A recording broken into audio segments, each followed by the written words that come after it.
Yo, stocks 5150. Today is July 15th. July 15th. Guess what's happening on July 15th? I don't know, man. We gotta look it up. We're gonna look it up. Just trying to sign into my Roku.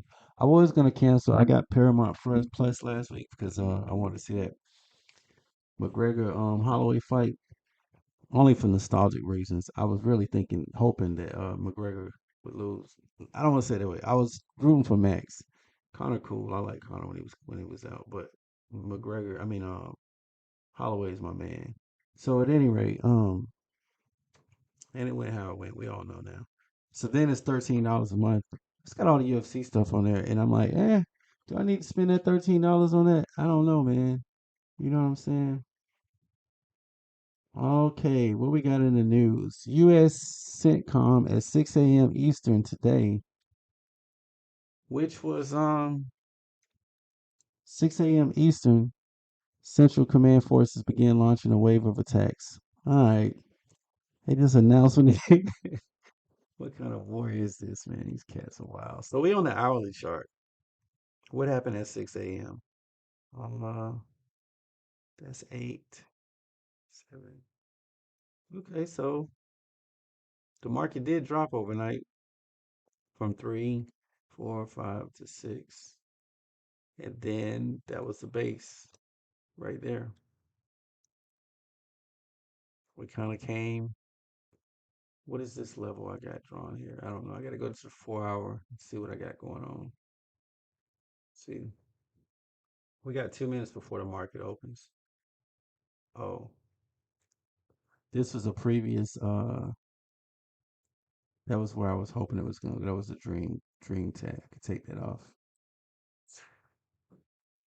So we did drop after midnight. So last night, so we pulled up.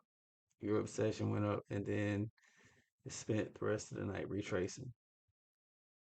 Yeah, so it retraced back to where it was. So Europe ended flat. That's what happened. So Europe session ended flat. So what are we gonna do right now? Past 4 hours, we're in a doji and bearish looking. Got a curl on the 14 at the bottom though. What we got on the 48? Where's the 48 at?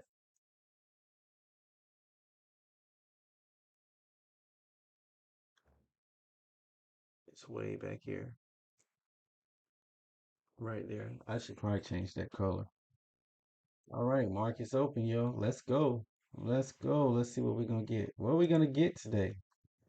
We're pulling back, but so far on the day we're at 18. So that's good. What else do we get? I'm a little slow on the 1 hour. Well, one is because I'm still in this swing trade, so not like I'm gonna be trading unless this plays out and we make some money. So we came down, we crossed the 5 crossed the 14 on the hourly. So that's looking bearish. Like we might be bouncing on the VWAP. So if we hold and bounce on the VWAP, which is right here, boom, push on up. That looks good for us, right? Or not. Do we have any earnings today on the calendar? We got anything on the calendar? 'Cause yesterday we had that CPI and that worked out good for us. See, 15 minute.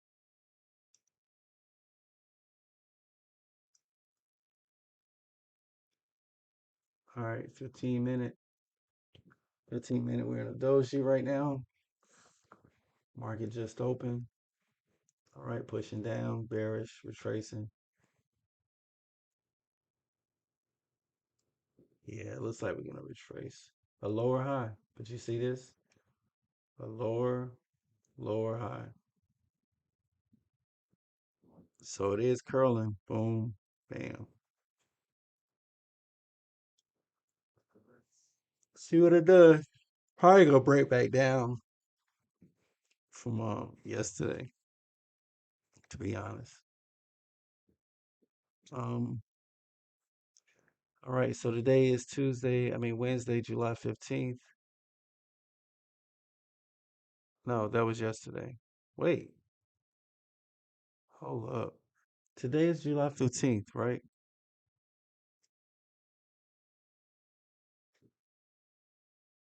Okay, something is different. On Forex Factory, they got the core PPI.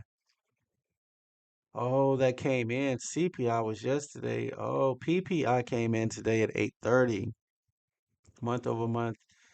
All right, all right, all right. Sorry, I got confused because CPI was yesterday. So PPI was today. Wow. And what we get off of that? If I'd have known, I would have recorded that. So core PPI, that explains this drop that we got at 8:30. Oh, we got a pump. We got a pop. So we got a pop off of that. So core PPI, the forecast was 0.3%, and we came in lower at 0.2. Um, and forecast was 0, and we came in at a negative 0.3. Everything is down. And the Empire State Manufacturing Index forecast was 9.3. We got 15.6. I mean, I won't even lie to you. I think they're looking at different numbers now or something. They're just trying to turn this thing around. But yeah, so we're getting a pullback now. Probably gonna pull back down to where we were at 8:30.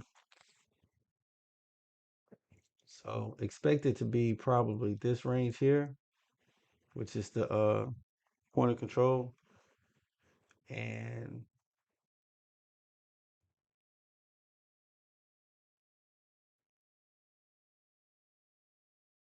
I should do a Tory trade trend. I'm gonna do a Tory trade trend. Ready? Boom.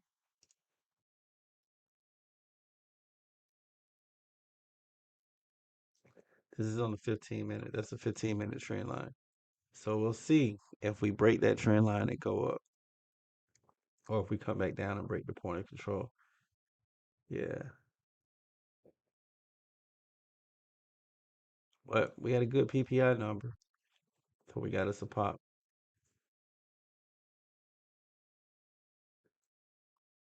5-minute candles about to be established.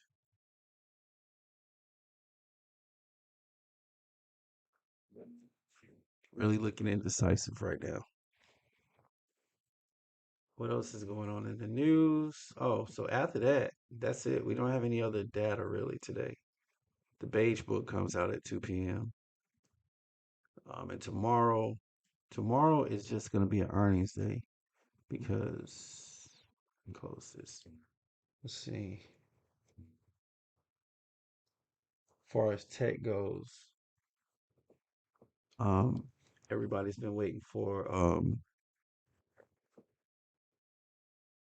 I can trade actually. I can trade this one over here.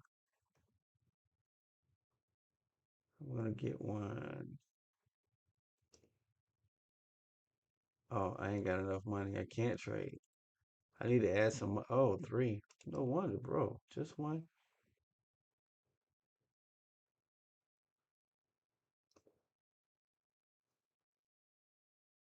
All right, so we're gonna get one here to the upside. Maybe we get us a retrace back up to 30. Let's see, 266. So we'll put that in.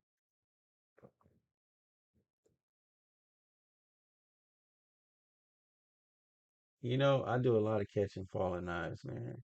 So we'll do 260 right there. I do a lot of catching falling knives, which is what gets me where I'm at. That's why I'm sitting over there. That's why I'm sitting over there holding this down to swing trade. Yeah, yeah, you swing trading, all right, cause fucking retarded. But I won't lie to you, it's kind of been it had a little bit of stress, but it ain't as much work. I might do it again, maybe,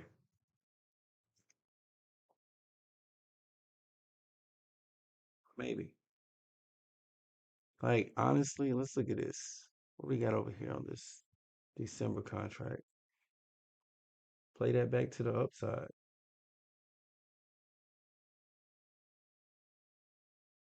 That was the high overnight, right? That'll be 290.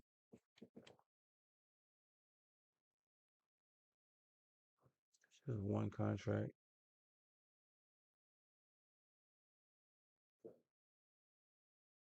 We'll keep it where we got it. In and out.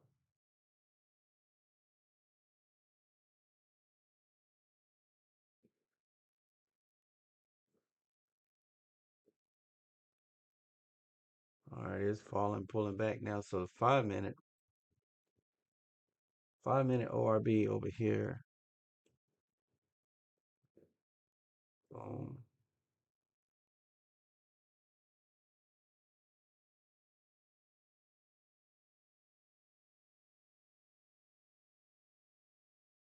Ooh, that thing is dropping. Dropping, son. Good grief, didn't expect that.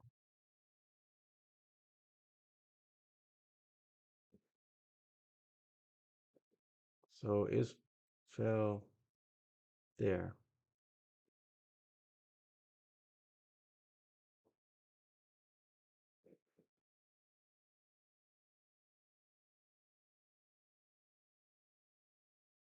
So he broke to the downside. You see what I'm saying? I didn't even I should have drew out that ORB.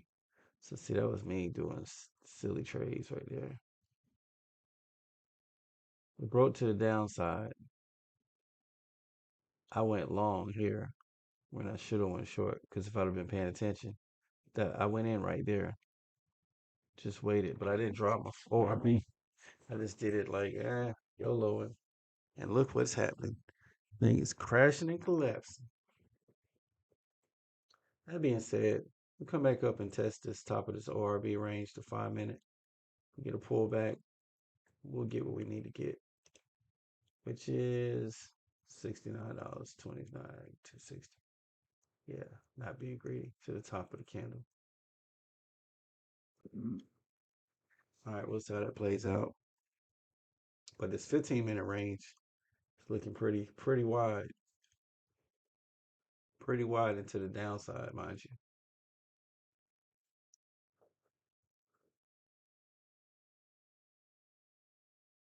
So patience really is something I need to work on. But it's almost like, yeah, it works out sometimes. Well, it's not that it works out. I just have enough capital to hold it. But we can see here it's respecting this trend right here. It's coming back down to the base, creating it here. So expect this to pop back up. We would like to see this pop back up, retrace, catch what we need, and then continue.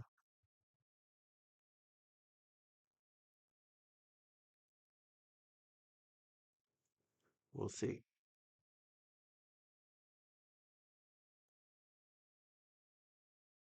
And also look at that. Once again, no stop loss either. I'm the stop loss, but I'm not a good stop loss because I don't ever stop it.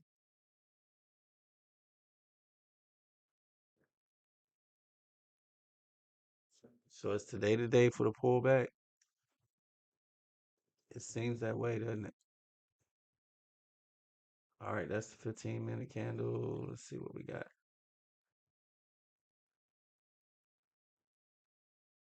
All right, so this is our 15-minute ORB now. That's a lot of trading right there that can be done if you're in the right position, but it's definitely weak. Definitely weak. We just took out all of overnight's gains, and we're back to the close. What was the close? The close was back in yesterday's range, but the close was at down here. Pretty weak. Definitely weak. Yeah. I talk all this shit, man, but I keep doing the same thing. I should have waited for that. I should have drawn that line first. Recognize that it was going down instead of expecting it to retrace. Keep trying to play pullbacks instead of following the trend or direction. And I'm trying to show somebody how to trade, but definitely showing them how to do like me, not like me to do better. Because boy, that wasn't good at all. I could be made some money and be out of this. Now we gotta wait and hope. Now we stuck hoping and waiting. Or we could close this out.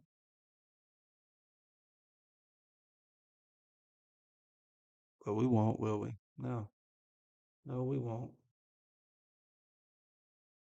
300.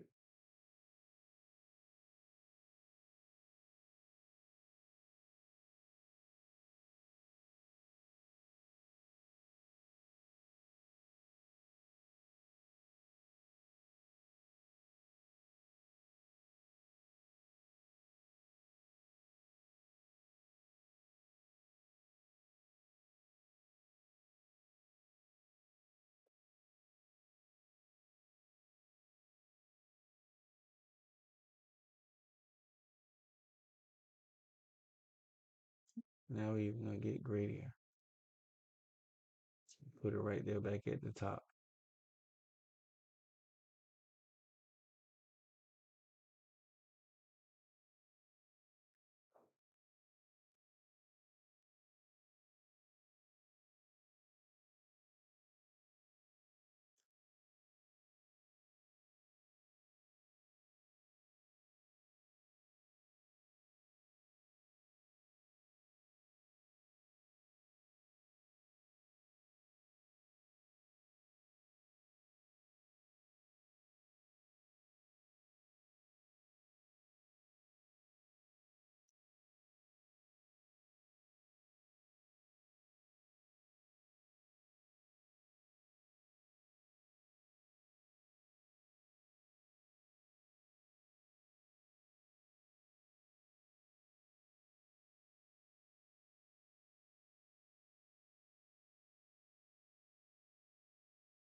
Anyway, what we got for earnings?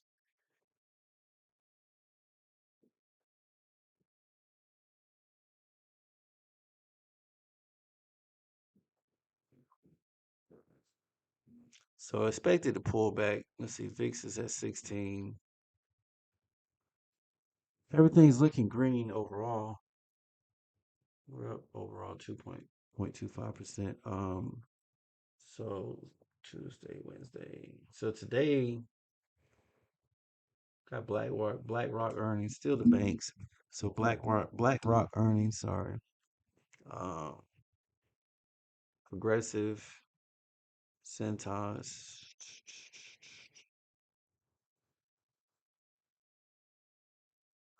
That's kind of it, BlackRock, but I don't know if that's gonna move anything. But today, everybody's really waiting for Thursday's earnings, which is gonna be. Oh, we got J&J today also, or had J&J.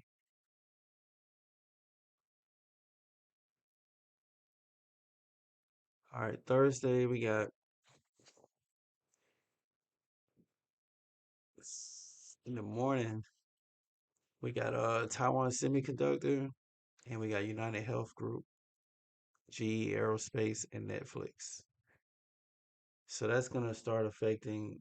Um, that's gonna affect NQ.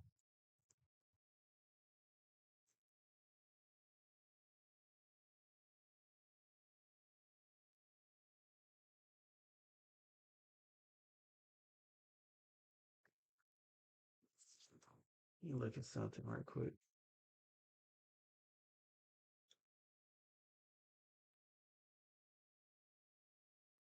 I was pulling back way further than I thought.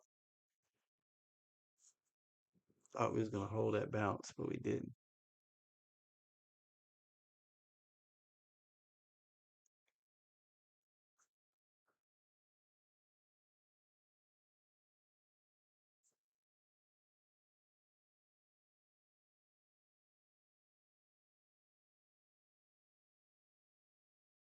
So they selling it back down. This market don't want to be up higher.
All right, so all those games from last night are gone.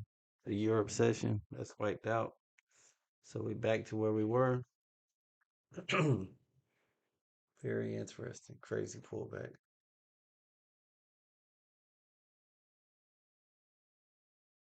Back to three. Swing trading is crazy holding this stuff.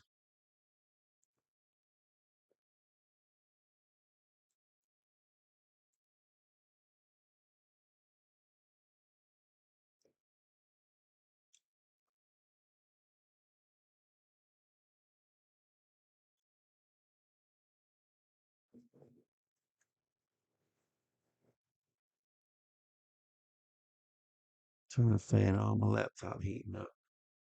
Whoo, thing's super hot.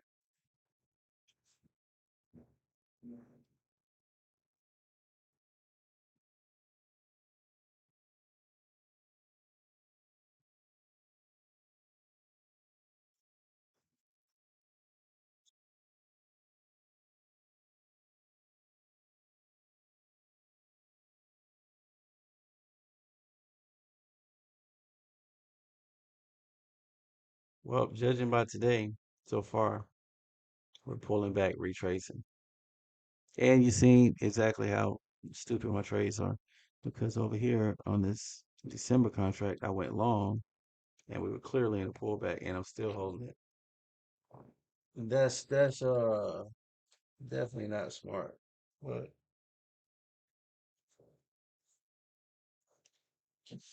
so now I'm gonna be in two swings.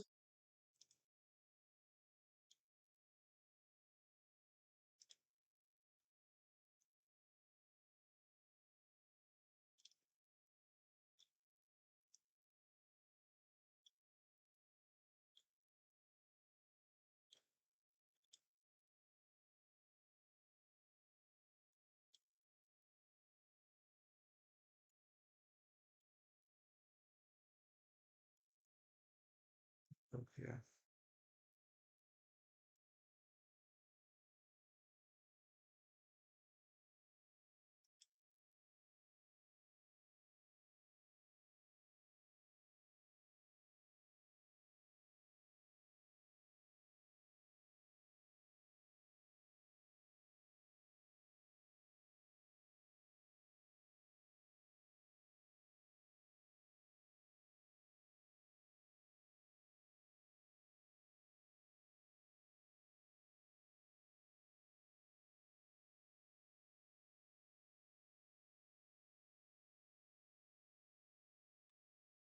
All right, so we back down here chopping. Okay.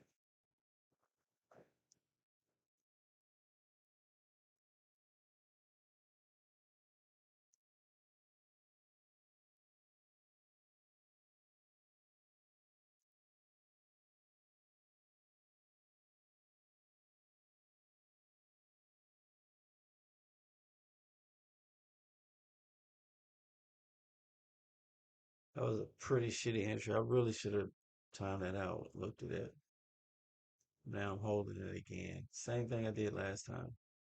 I shouldn't be trading on night shift for one, but whatever. That's neither here nor there. Keep doing the same stuff and then fussing about it.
That mug is not having it today. It is giving up the ghost, yo.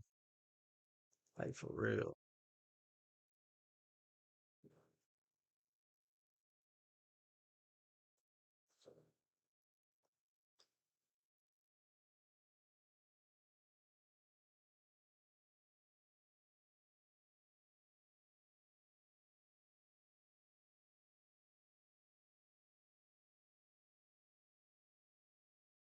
Oh shit, Lucid.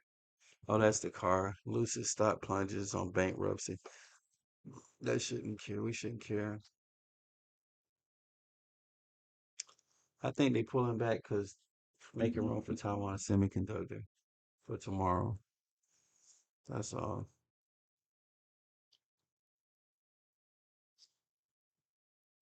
That's why I pushed that target back up higher. We'll see how it goes. Back to the swing.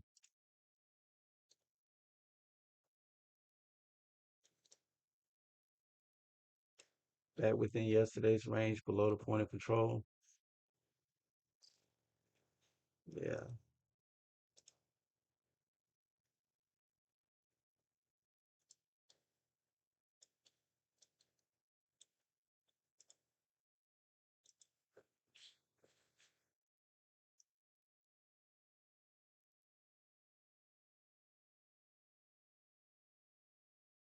below the 50,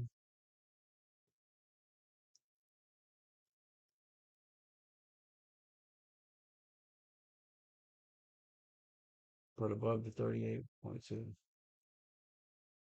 So if we can get back up above the 50, that'd be good. Trade. This is just gonna be the area we're chopping in, I guess. It looks like that was at the high. Looks like we're heading back down. In a slight curve though. Maybe we build here. Maybe this becomes a low. I would expect it to come here and then bounce on the 4 hour.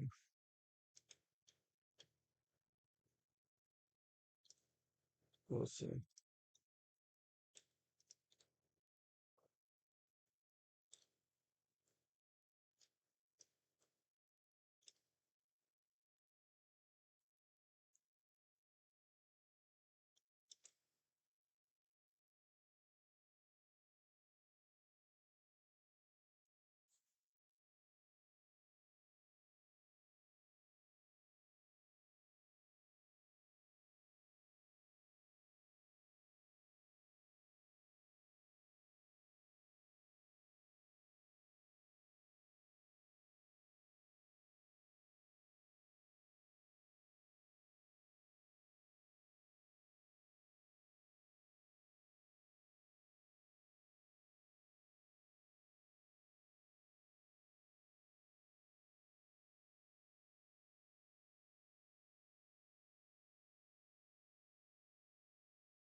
All right, yo. So they actually are going down.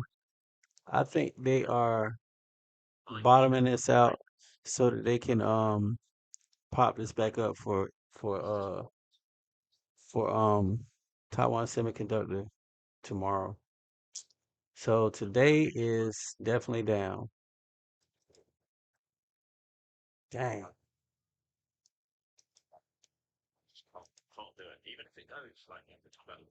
Look at that. Boom. We're heading right back down here. So down, this is gonna be down 1,000. Maybe we'll pop back up for tomorrow. Jeez.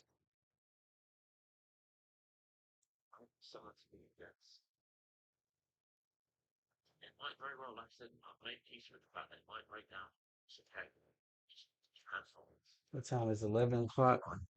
We need a retracement, a huge one. I really see. This is something I should have definitely drew out my lines. This is a real lesson.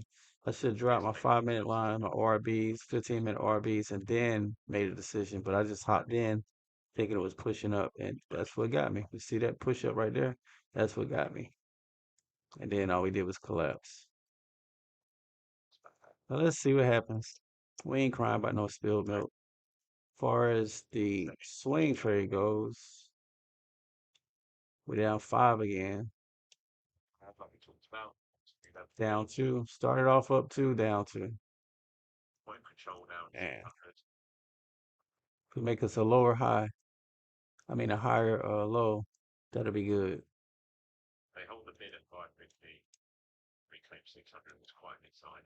But definitely bearish so far. All right. And we'll see how it goes. Stocks 5150. I gotta go to sleep. Peace.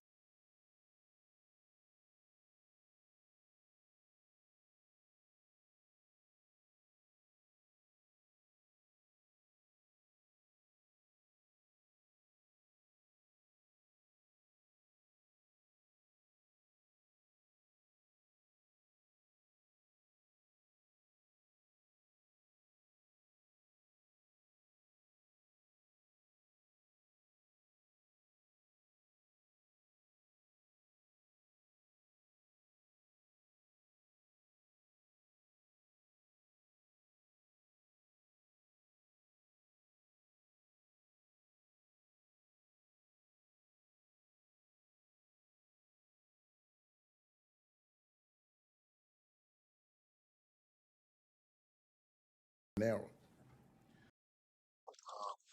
All right, so now we see why we got this drop.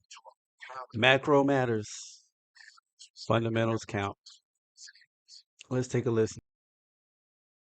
So I think it's a fair question, Senator. I take it seriously.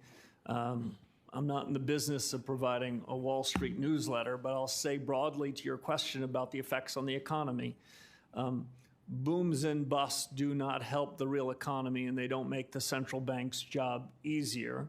What the central bank is trying to achieve is price stability, full employment, all in the context of financial stability. On the question of these AI companies, certainly the surge in their investment and the surge in their valuations is notable. But I'll also note one other thing, Senator. Over the course of the last couple of months, we've seen the market cap, both of the public companies and of private companies, under some pressure. At the overall indices, we do seem to see a broadening out. Now, why is that? Because earnings now for the last several quarters more broadly are moving up.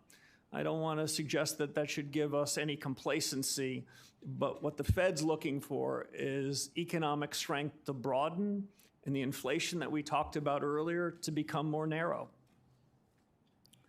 So I'd be worried about a massive economic slowdown. You know, the impact of Wall Street on Main Street, and I'd be worried about job losses. Stock prices tumbling would mean Americans could not retire as planned. And I don't want to see taxpayers holding the bag should this AI bubble pop. I'm not against AI. AI is not going anywhere. Right. It has both promise and peril. I just want us to be thinking critically about this from all angles. Earlier this month, you announced a new task force to assess the effect of AI on productivity and jobs. The 3 individuals you chose for the task force are tech executives who have directly worked for or with AI labs, all 3 of them. Yes or no, will the Fed include anyone on this task force with an alternative viewpoint on AI? For example, anyone who represents the workers whose lives may be upended by increased adoption of AI tools and technology? So, Senator, it's a fair question. As I mentioned to your colleague a few moments ago, what I'd say is one of the people on those task forces is an academic. Now, I don't want to suggest that the academic is representing some You don't want to group. suggest that the academic is being academic. I don't want to suggest that, but this isn't a faculty lounge discussion. What I do want to suggest is that academics' work has spent a lot of time talking about prior technology shocks and the displacement that it has on labor. The assurance I can give you is that these three people on that task force, like the other task forces, they're not the deciders. You're talking to one of the deciders. Right. The 19 of us around the FOMC with a breadth of backgrounds and interest, we're going to decide what we think of their conclusions. As a decision maker, I always want various viewpoints. I certainly have nothing against an academic expertise. I think that's important, and it's too often ignored in some of the appointments that we've seen around here lately. But here's my problem. Americans are worried about what AI will Senator, mean your for the time is economy. up. I'm wrapping up, sir. And I'm worried that this viewpoint isn't represented at the Fed, and I would look to broaden. Senator Lummis, your time is yours. Thank you so much. Thank you, Mr. Chairman, and welcome, Mr. Chairman. I have a couple questions about bank supervision before we go to monetary policy. The first one is Vice Chair Bowman has ordered an independent review of the supervision of Silicon Bank and Signature Banks, and I think that's a really good thing. I applaud her and support her efforts there. So have you instructed your staff, including the attorneys in the legal division, to cooperate with this independent review? Yeah, so thank you, Senator Lummis. This call for a review of what happened around Silicon Valley Bank preceded my time at the Fed. Yes, it did. But I'm certainly aware of the ongoing investigation, and my general rule is that we should be cooperative to investigations, and we should try to get to the bottom of the facts of on regulatory and supervisory issues. You know, there are rumors that there may have been destruction of records by some of the staff at the Division of Bank Supervision, and of course that's a crime. So if records relating to the supervision of these banks were intentionally deleted by staff before you were at the Fed, before you ever became chairman, will you order your staff to assist in recovery of these records and cooperate with law enforcement? Yeah, so I made a bold statement to one of your colleagues before that I was opposed to scams. I can make a bold statement I'm opposed to criminal activity. I have no reason to believe there's any criminal activity here. But I think we want to get to the bottom of an investigation. If there's an ongoing investigation and investigators generally want access to things, there's no reason why they shouldn't have access. Thank you. I want to turn to a proposed rule that is being considered and ask for your thoughts on the proposed rule. And it has to do with the Federal Reserve Board's payment accounts. Skinny master accounts is kind of a term that's used. You know, my staff has told me that if a doctor submits statements to an insurance company, they have two choices. They can pay 5% in bank fees or wait 90 to 120 days for a paper check. It seems to me that the Federal Reserve is really on to something by trying to join other countries that restrict access to the payment system to consumer-facing banks. We're the only major country in the world that restricts access to the payment system to the consumer-facing banks. So I think you're on the right track to expand the opportunities to serve consumers. And I'm curious about what your thoughts are about the proposal, how it's going, when you expect the rule to be finalized. Yeah. So as I understand it, this skinnier master account proposal's out for comment. It was sent out before I arrived, but I'm keenly interested in what the comments are My mental model is that the critical infrastructure, the rails that the Fed runs, should be available to those that are applicable, that can comply with our rules and regulations. If I were to draw a hard distinction, this is a public good, and it's a public good that should be used by intermediaries. I don't want the public good to be used by consumers, by people that are on the front lines. But if financial institutions, new and old, want to comply with our regulations and take advantage of this public good, my general predilection is to encourage it. Well, I think that's admirable and important. So that's it's out for comment now. Do you anticipate finalizing sometime this year? I owe you a better answer on the timeline from here, and I pledge to give it to you. Thank you. Thank you. I share a concern that was expressed by my colleague, Mr. Haggerty, that monetary policy should enjoy the committee not having to be as transparent about its process.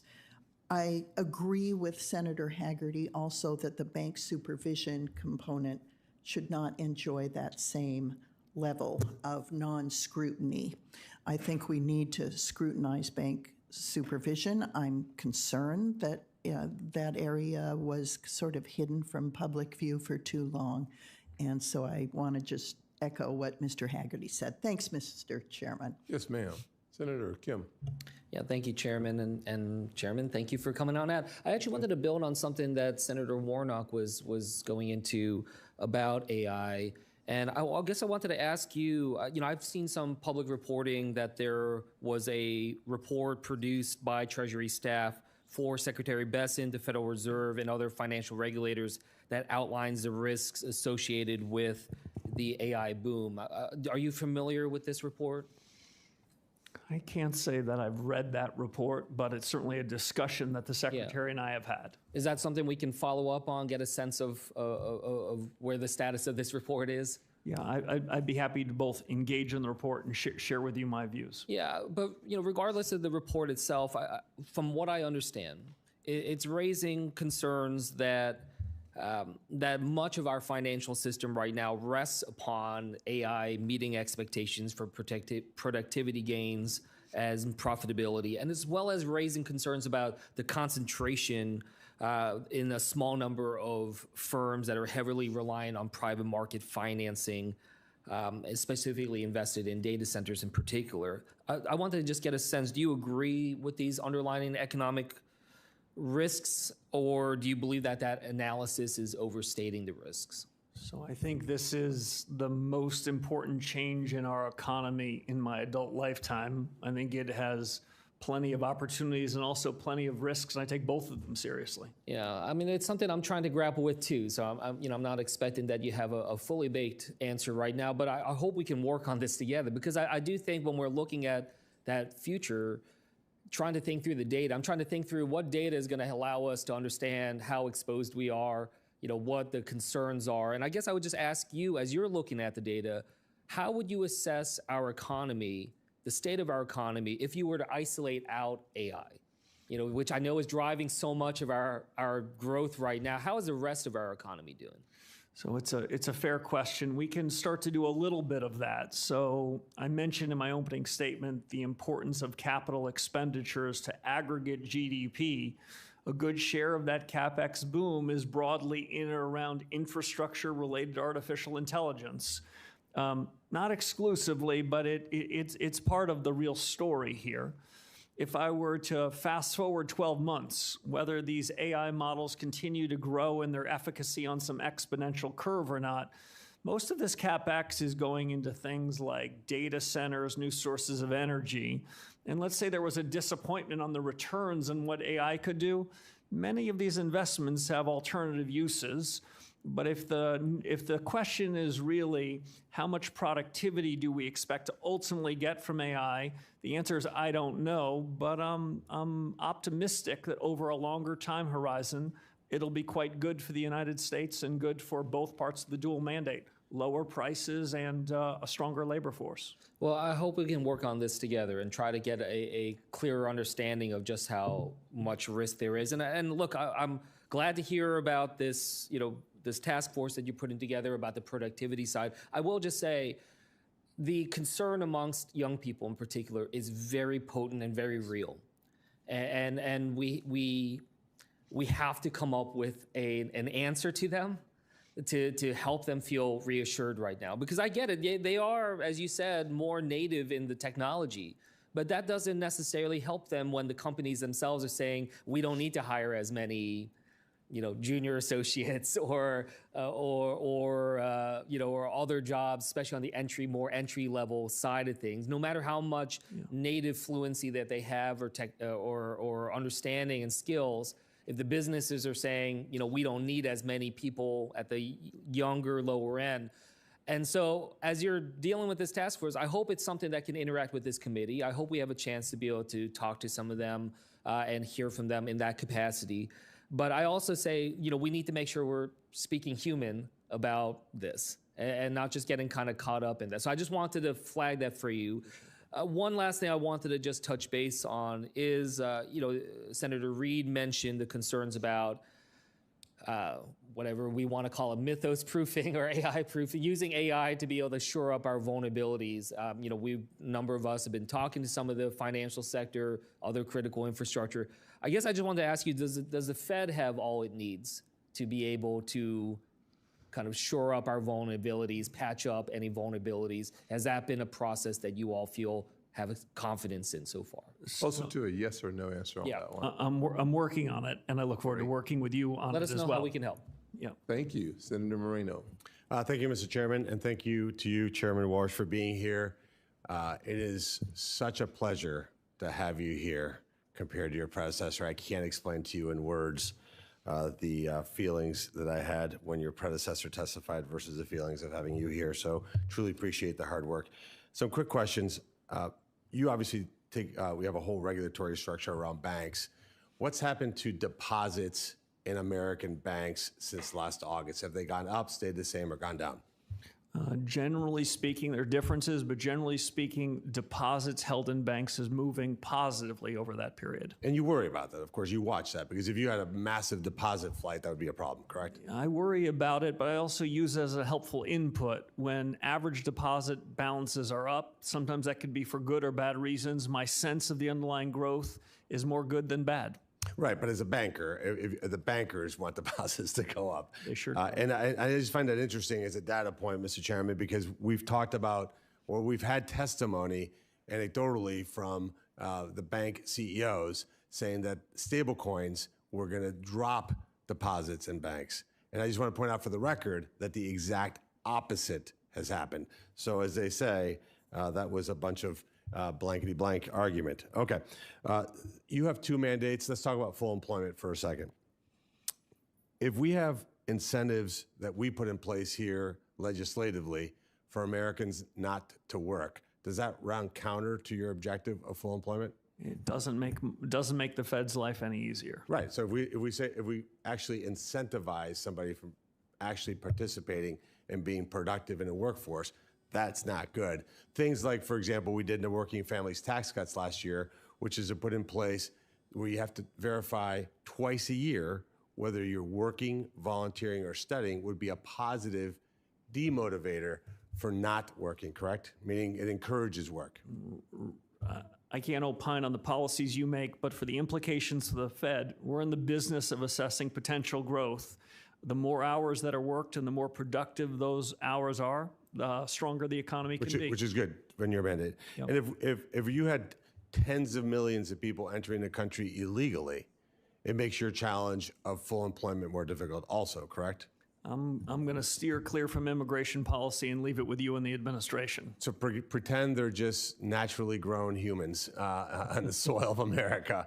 If you have dramatically more humans in the United States looking for work, by definition, it makes full employment more difficult, correct? So if those people are employed and are working and are productive, that's a good thing. No, if they're not employed. Well, that can be a challenge to one, if not both parts of our mandate. Okay, let's talk about data centers really quick. So if you felt, or the Federal Reserve felt, that data center investment was driving inflation, what is the tool that you could use to combat that? So I think that investment in data centers and in AI generally do affect the demand side of the economy, and we can see it, and we can see prices move up. But unlike some of these other shocks, with a lag, it also affects the supply side. No, but what I'm saying is, if you felt that you had to do something about it, would it be accurate to say, really, you don't have a lot of tools? I think some of my colleagues think that you do have a magic wand, but ultimately you'd have to raise interest rates. The idea would be you're going to make it more expensive to borrow money to build these things. Ultimately, that's basically the tool that you have, just roughly speaking, correct? We have powerful tools to deal with what we deem to be inflation above target. Right. So you would raise interest rates if you really is the tool that you'd use. Does it make any sense for us to be thinking that inflation is being caused by data center investment, and the answer would be to look to the Fed to raise interest rates, when in reality you have government that's providing tax subsidies, which is lowering the cost and thus encouraging more irrational investment? Doesn't it make more sense to say, let's not do any tax subsidies? Now, we can't do that here at the federal level because a lot of these subsidies are coming from cities, counties, and states. I actually believe, and I think, Chairman, we should think about providing 100% federal tax on these subsidies, so that if a company wants to take subsidies from some state, tax it at the federal level 100% to discourage it, because I think it is absolutely insanity for us to use taxpayer dollars to subsidize multi-billion-dollar companies. And by the way, those incentives don't exist. Would you agree that that seems reasonable? Fiscal policy is your decision. I'm going to let you guys fight that one out. Good. Early, thank you. Senator Alsobros. All right, thank you so much, Chair Scott and Ranking Member Warren, for holding today's hearing. And Chairman Warsh, it's good to see you again. Before we talk about the economy, I want to briefly return to your confirmation hearing, where under questioning from Senator Gallego and myself, you said that the president never, quote, generally or specifically instructed you to lower interest rates. And your testimony at the time did contradict reporting by the Wall Street Journal. So Senator Gallego and I sent you a letter on April 26th clarifying your testimony, and we have not yet received a response.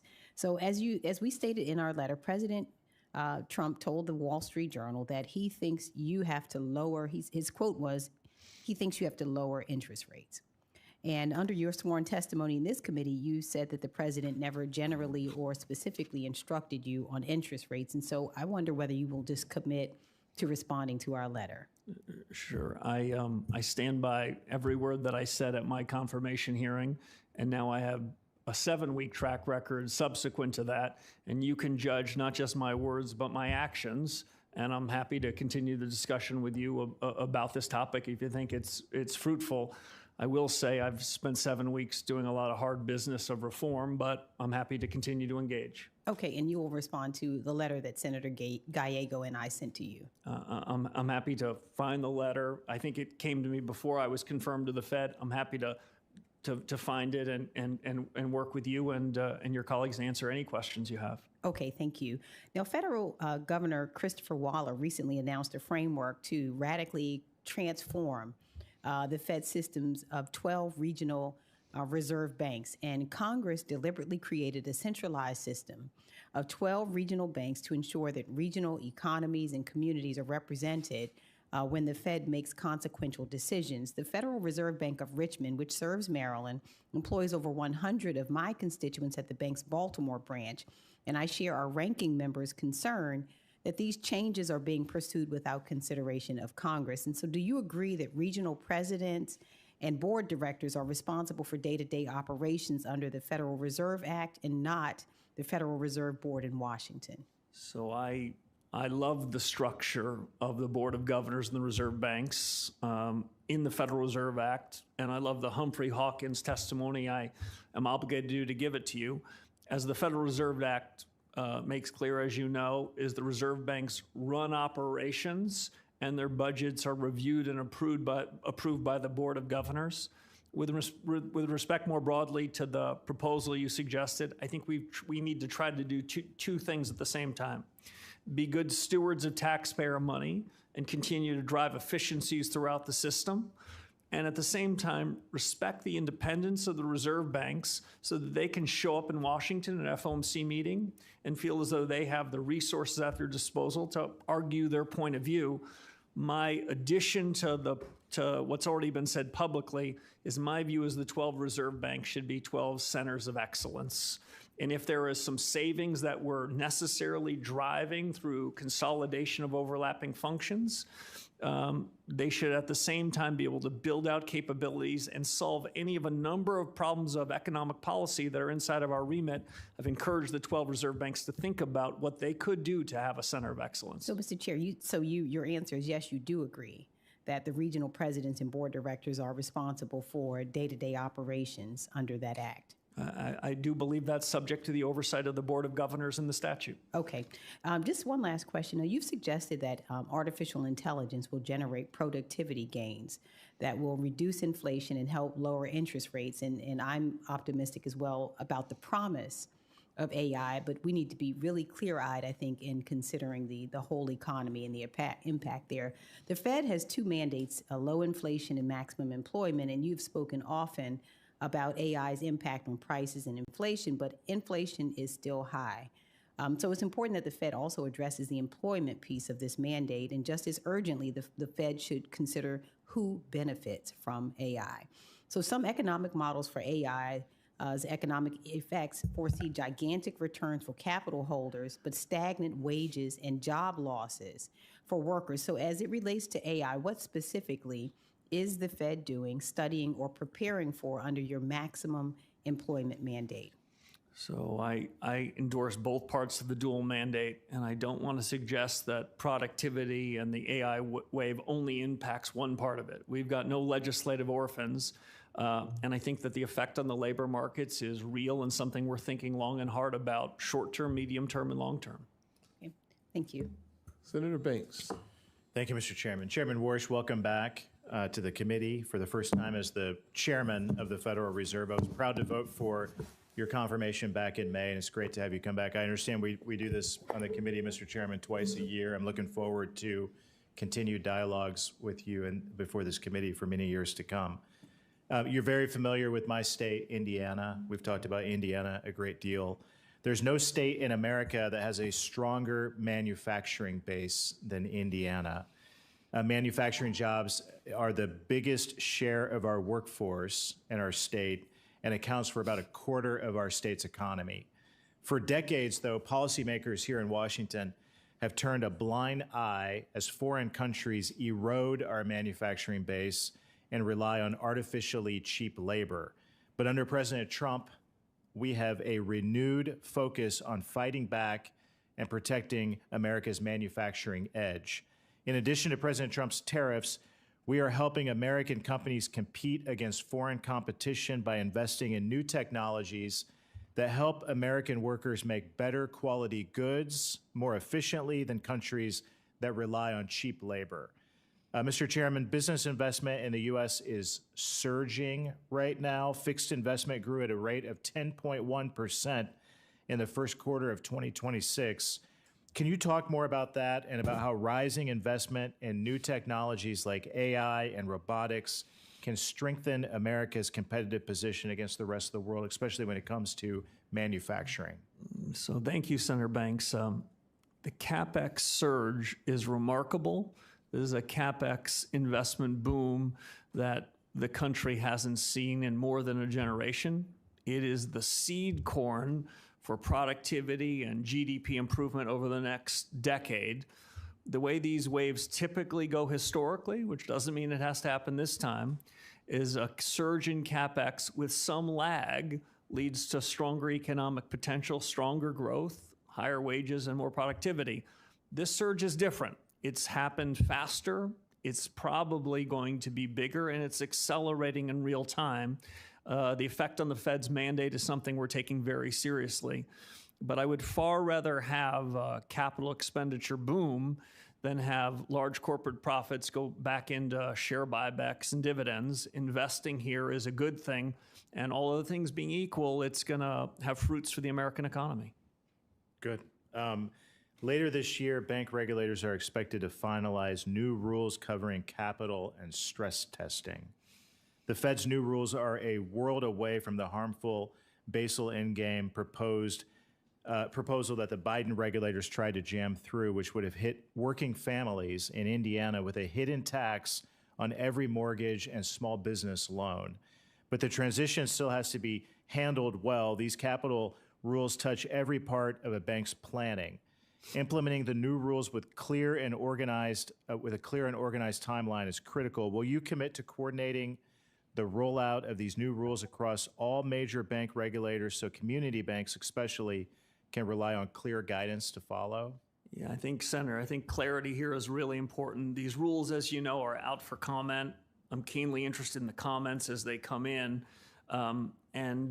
I think it is a very good thing if the bank regulators can speak with one voice. What we saw going into the 2008 financial crisis was a lot of regulatory arbitrage where institutions were choosing the regulator that best served their needs.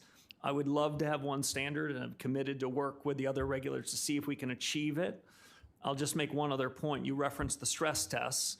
The stress tests were a design and idea that we came up with one dark evening in the 2008 financial crisis. Stress tests have been used from that year till this year. I'm open-minded to reforms around the stress tests, so the stress tests aren't merely a compliance exercise, but help reveal both to the regulator and institutions what would really happen under a series of stresses. Good. When you were here during the confirmation hearing, you and I talked about the China threat, something that you focused on for years. I know you're only 2 months into the job as chairman, but any updates or on how you can assess the threat that China poses to the dollar's role as the world's reserve economy? So they're pacing power. They are the AI, the fight over AI is one of a proxy fight between these two economies that are striving for significance and influence over the next decade. I think we are on the front end of those technologies, but I don't want to sound complacent about it. And like with all technologies, they can be used by friends or adversaries. And so if there's a subject upon which I've been focused related to this in my first 7 weeks is making sure the institutions we regulate and the Fed itself is aware of our vulnerabilities. And I still think we've got some work to do on that. Good. Thank you. I yield back. Senator Blunt Rochester. Thank you, Mr. Chairman, and thank you, Ranking Member Warren. It's good to see you, Chairman Warsh. I will tell you, I've been in and out of the room because I have 4 committees happening at the exact same time.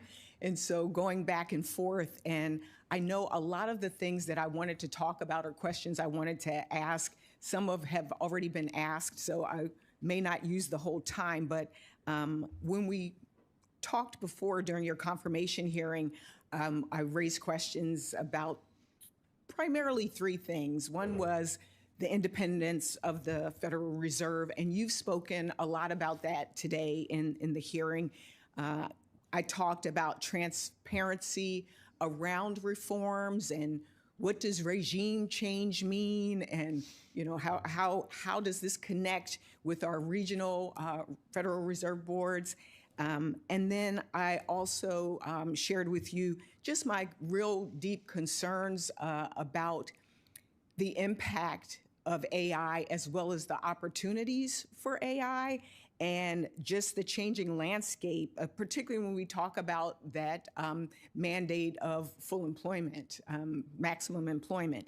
And lastly, I would also say really important to me, and I shared that with you as well, is that the focus primarily a lot of times what is talked about is the Wall Street side and not the Main Street side.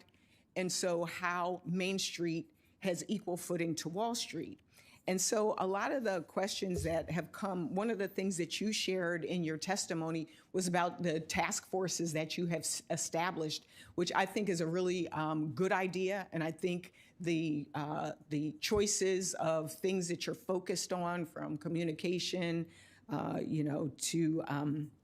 to to AI and the influence. All of those things are really important. And I think some of my other colleagues might have asked questions. I was on the AI one in particular. I hope that there will be the inclusion of other voices beyond economic experts and tech individuals, but actually families, businesses, people that are actually both consuming and impacted by AI. So if you could talk a little bit more about the makeup of that one in particular and how you will include people both in the task force and how you will include Main Street in your ongoing work at the Fed, because before we had the Fed Listens tours, and I heard positive from both folks on the Federal Reserve side as well as the community side. So could you talk about the inclusion of Main Street on the task forces and then ongoing in your work, how will you include Main Street? Yeah, so let me address both those questions, Senator. First, on the task forces, we have 15 people across 5 task forces. I think there's a breadth of views, perspectives, expertise. They're all fantastic. They aren't decision makers. You're talking to one of the ultimate decision makers. And I believe, like you do in the reserve banks, the reserve bank presidents bring a breadth of views from their communities, from their businesses, and they and we are going to be the deciders about what to do with these. I don't want you to think that I've outsourced anything to these task forces other than coming up with new ideas. Which is fine. My question is more related to the makeup. One of the concerns I have, even on technology, we've seen incredible advances where voices and were not included of other folks. And so therefore we had technology that mistakenly took a Black judge and thought that he was a criminal based on bad input of how the technology. So I'm talking about the input in the task forces as well as your ongoing input. Yeah. I don't know if you will continue with like Fed Listens or any of those things, but how will you get feedback from community organizations, small businesses, consumers? Yeah.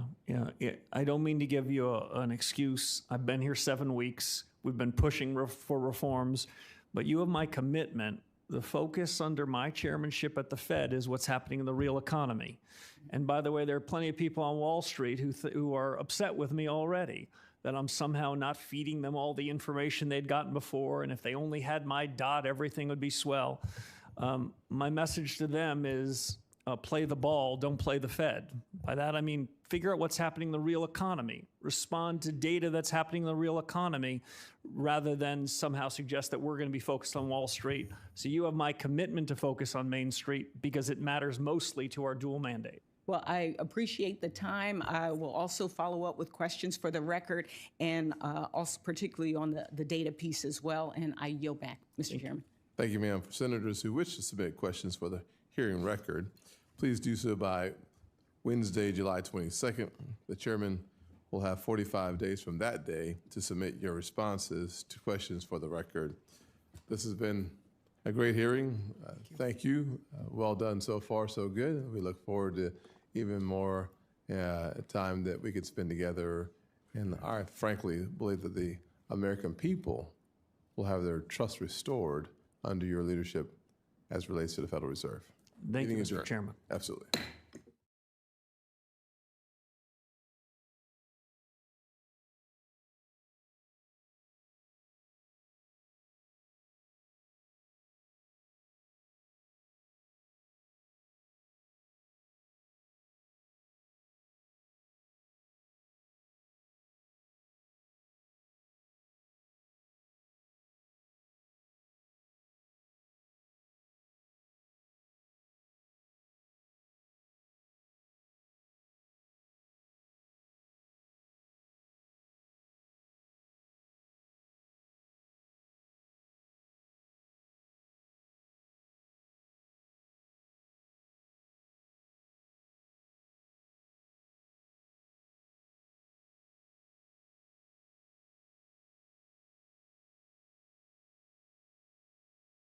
That is exactly what your office sought to have done. Since last year, DOJ has sued 30 states seeking their voter lists. 14 of those lawsuits have been resolved by federal judges. Mr. Blanche, did any of those 14 federal court judges from across the country agree with DOJ's legal position? Again, yes or no? With some of the legal positions, yes. Pardon? The answer to the question is yes. Some of the judges So agreed 14 with some, judges? agreed with some of our legal positions, and most of those cases are under appeal. Actually, that's not correct. The answer is actually no. These 14 federal judges, some of them were Trump appointees, disagreed with DOJ's position in terms of getting access to these voter rolls. Well, I think it's all part of DOJ's attempt and with the president's attempt at election interference. We know that federal judges are a problem for you, certainly a problem for President Trump, because they actually care about facts and evidence. And that's why last fall at a Federalist Society event, you called for young lawyers at that event to join you in fighting a war. And you said, we need you because it's a war, and it's something we will not win unless we keep on fighting. The war that you were talking about was against federal judges who were ruling against the administration, correct? No. Well, then do you believe that judges should be impeached based on their rulings against this administration and the president? Yes or no? No. No, I don't believe that.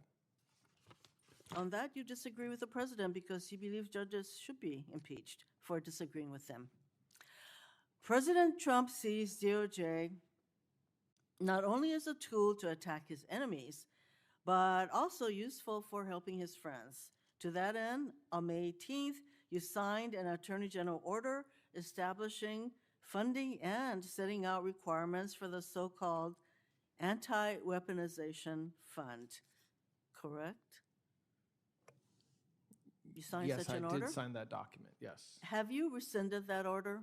Yes, the order is no longer in effect. There is no Oh, that- weaponization fund, Mr. correct? Bannon, that is not my question. My question is, did you rescind that order? Yes, I'm doing it under oath right now. No, the It fact does not that, no, exist. when you answer that there's no fund, that is not rescinding the order, because you can resurrect that order at any time. So actually, your answer is no, you have not rescinded that order.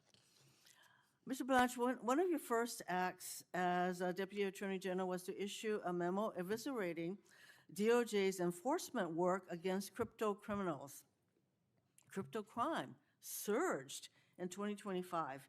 Mr. Blanche, are you aware that Americans reported over $11 billion in crypto fraud losses to the FBI last year? Our crypto enforcement is way up compared to a year and a half ago. So I didn't eviscerate anything. To the contrary, actually, we empowered AUSAs around the country to go after criminals in the right circumstances, and Mr. Blanche. We continue to do it.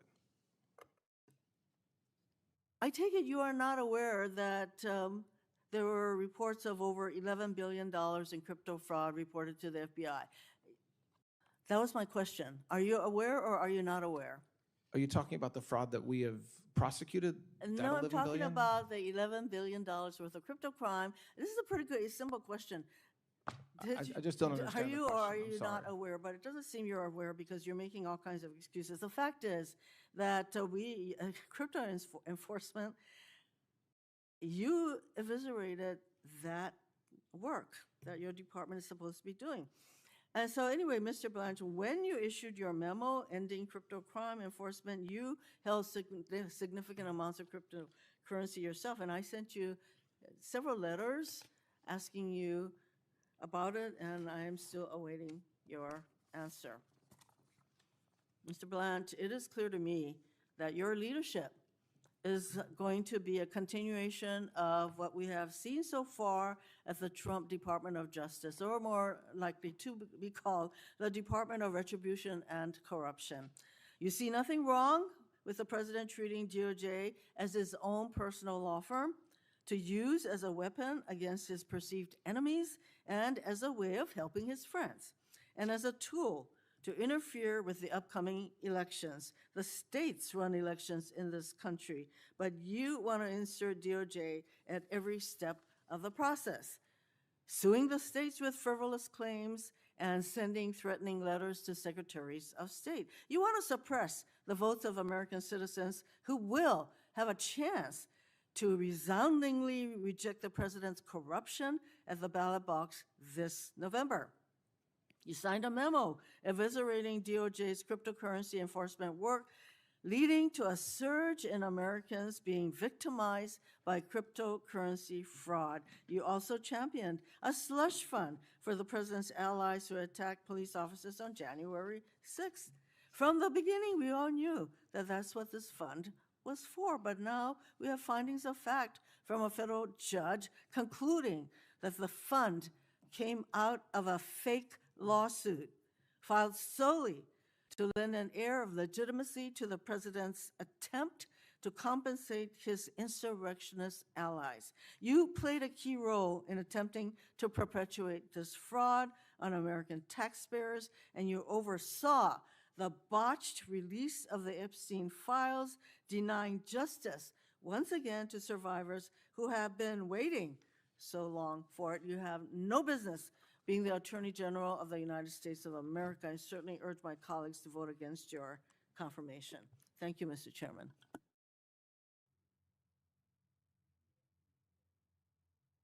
I mean, Chairman, on the crypto point, our crypto prosecutions are way up, and it is very true that crypto fraud is a thing, and it's still happening.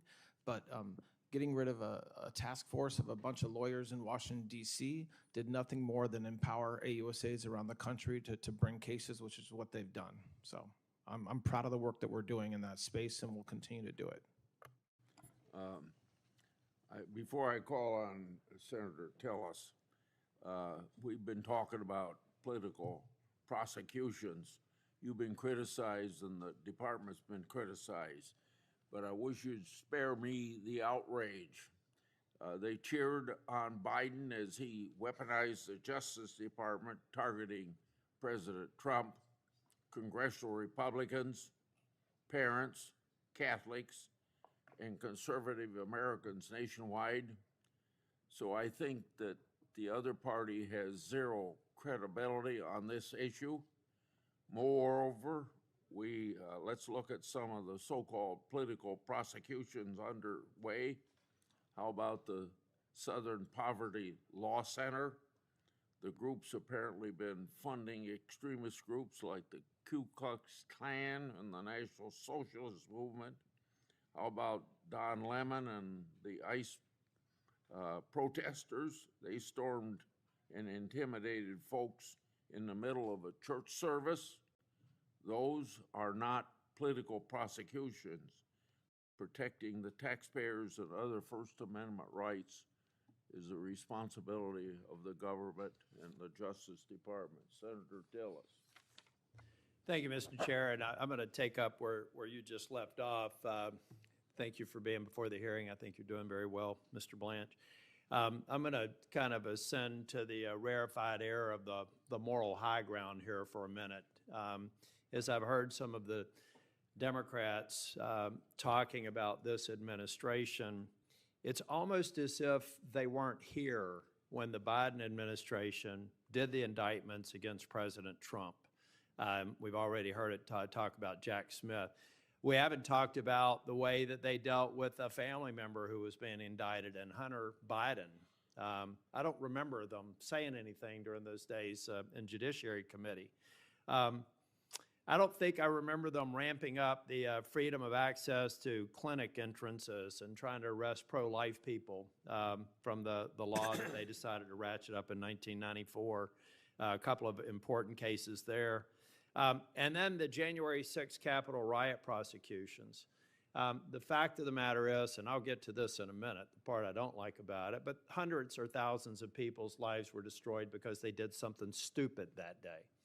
And there's a vast difference between doing something stupid and doing something that destroys your career and ruins you financially. And this administration, the Biden administration, tapped on the emotions of the time to over-prosecute and weaponize the DOJ and went after people that I believe deserved a pardon because they weren't the people that attacked police officers. They weren't the people who knowingly destroyed the Capitol. They weren't the people who proudly went in like the QAnon shaman and pretending like he'd taken the Senate ground.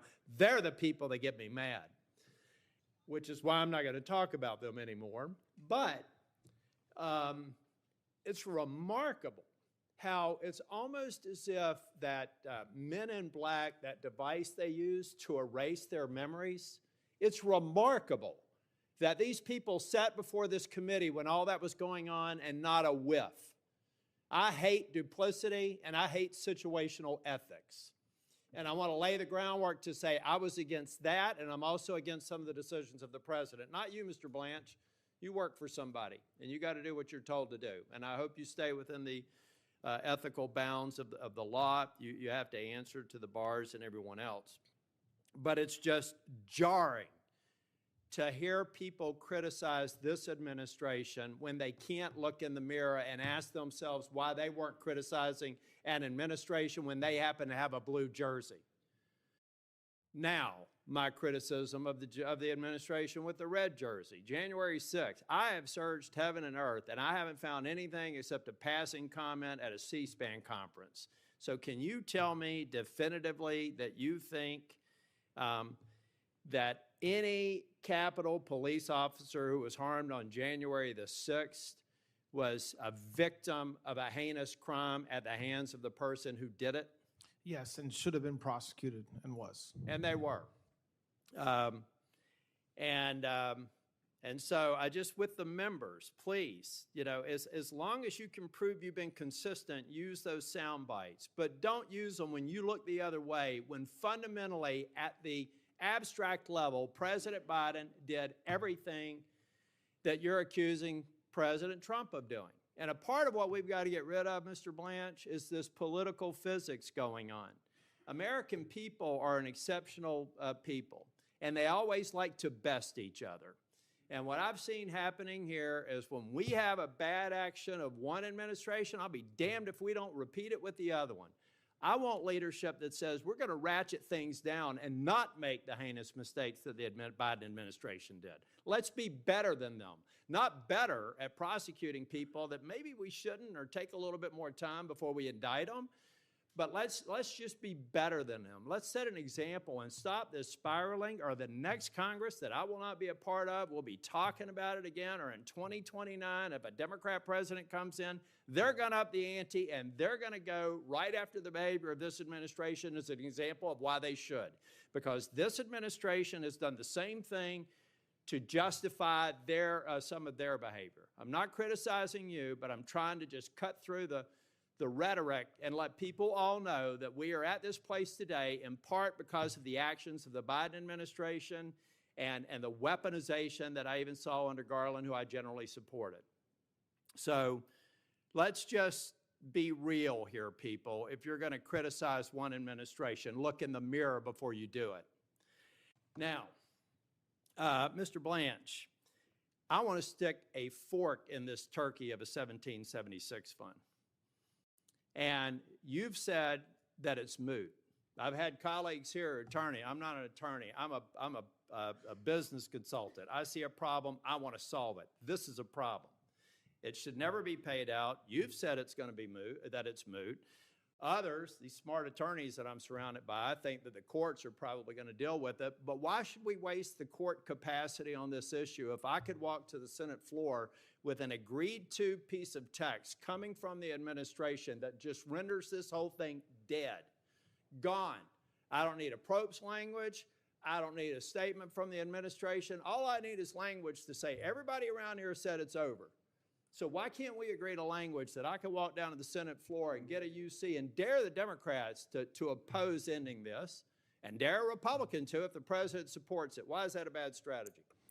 It's not. I mean, certainly the Department of Justice and the White House has worked with you and your colleagues to come up with language we do not object that path or including it in some other. I want to bill. make the distinction, though, because I know that Senator Collins and the appropriations team are working on this language.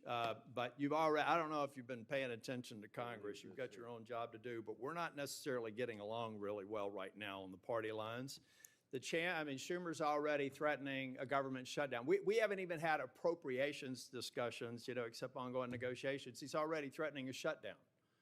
So that language could be in a bill that's dead on arrival because nobody's going to do it. My question is, who on earth, who in this Senate chamber would raise an objection if we were able to put something on the floor that ended this debate? The only reason I think that a Democrat would be opposed to it is they love milking this thing for what it is. I want to stick a fork in it. And can I get your commitment to maybe provide us with some technical assistance on what that language would look like? Absolutely. Thank you. Mr. Blanche, I did want to just echo, and Mr. Chairman, I know I caught him off guard, or if I can seek unanimous consent to put into the record the letter that Senator Cornyn and I sent to Mr. Blanche. Without objection. So that's the letter on the issue that Senator Britt most recently brought up. I think there's a way to solve that, and I have confidence in your ability to do it, Mr. Blanche. But it is very important. And I guess for the purposes of back to the pardons, I get pretty emotional about that.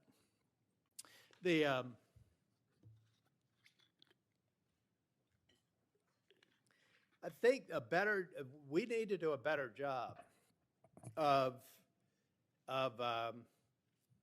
looking through the pardons process. Okay, I've talked about the January 6 pardons, but in this administration, and I'm no fan of Ed Martin, that's exactly why he'll never get confirmed in the U.S. Senate as long as I'm here. That's only 172 days. Maybe he can come back next year. But I think the pardons process is something else we have to look at.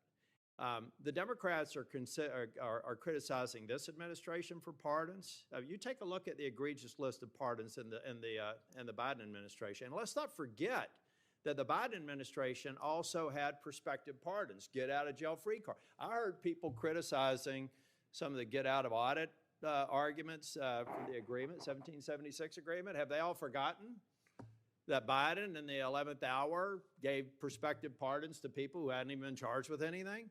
Again, the point that I'm trying to make, folks, is you're all victims of political physics. There was no criticism about that then. And now we're trying to criticize this president for pardons that I've criticized. So the point here, and I do believe that in the Trump administration, I have talked about the January 6 pardons, but I'm concerned that the Binance CEO got pardoned. I'm concerned that there was talk about a corporation getting a pardon. So I'd be very curious, if you're confirmed, if we could sit down and understand how that process goes and to what extent we can have visibility into these people getting pardons, starting with a lot of the pardons that came out of the Biden administration. Can I get your commitment, if confirmed, to walk through that process? Of course. Yes, Senator. Thank you, Mr. Blanche. You've done a great job today. Senator Booker.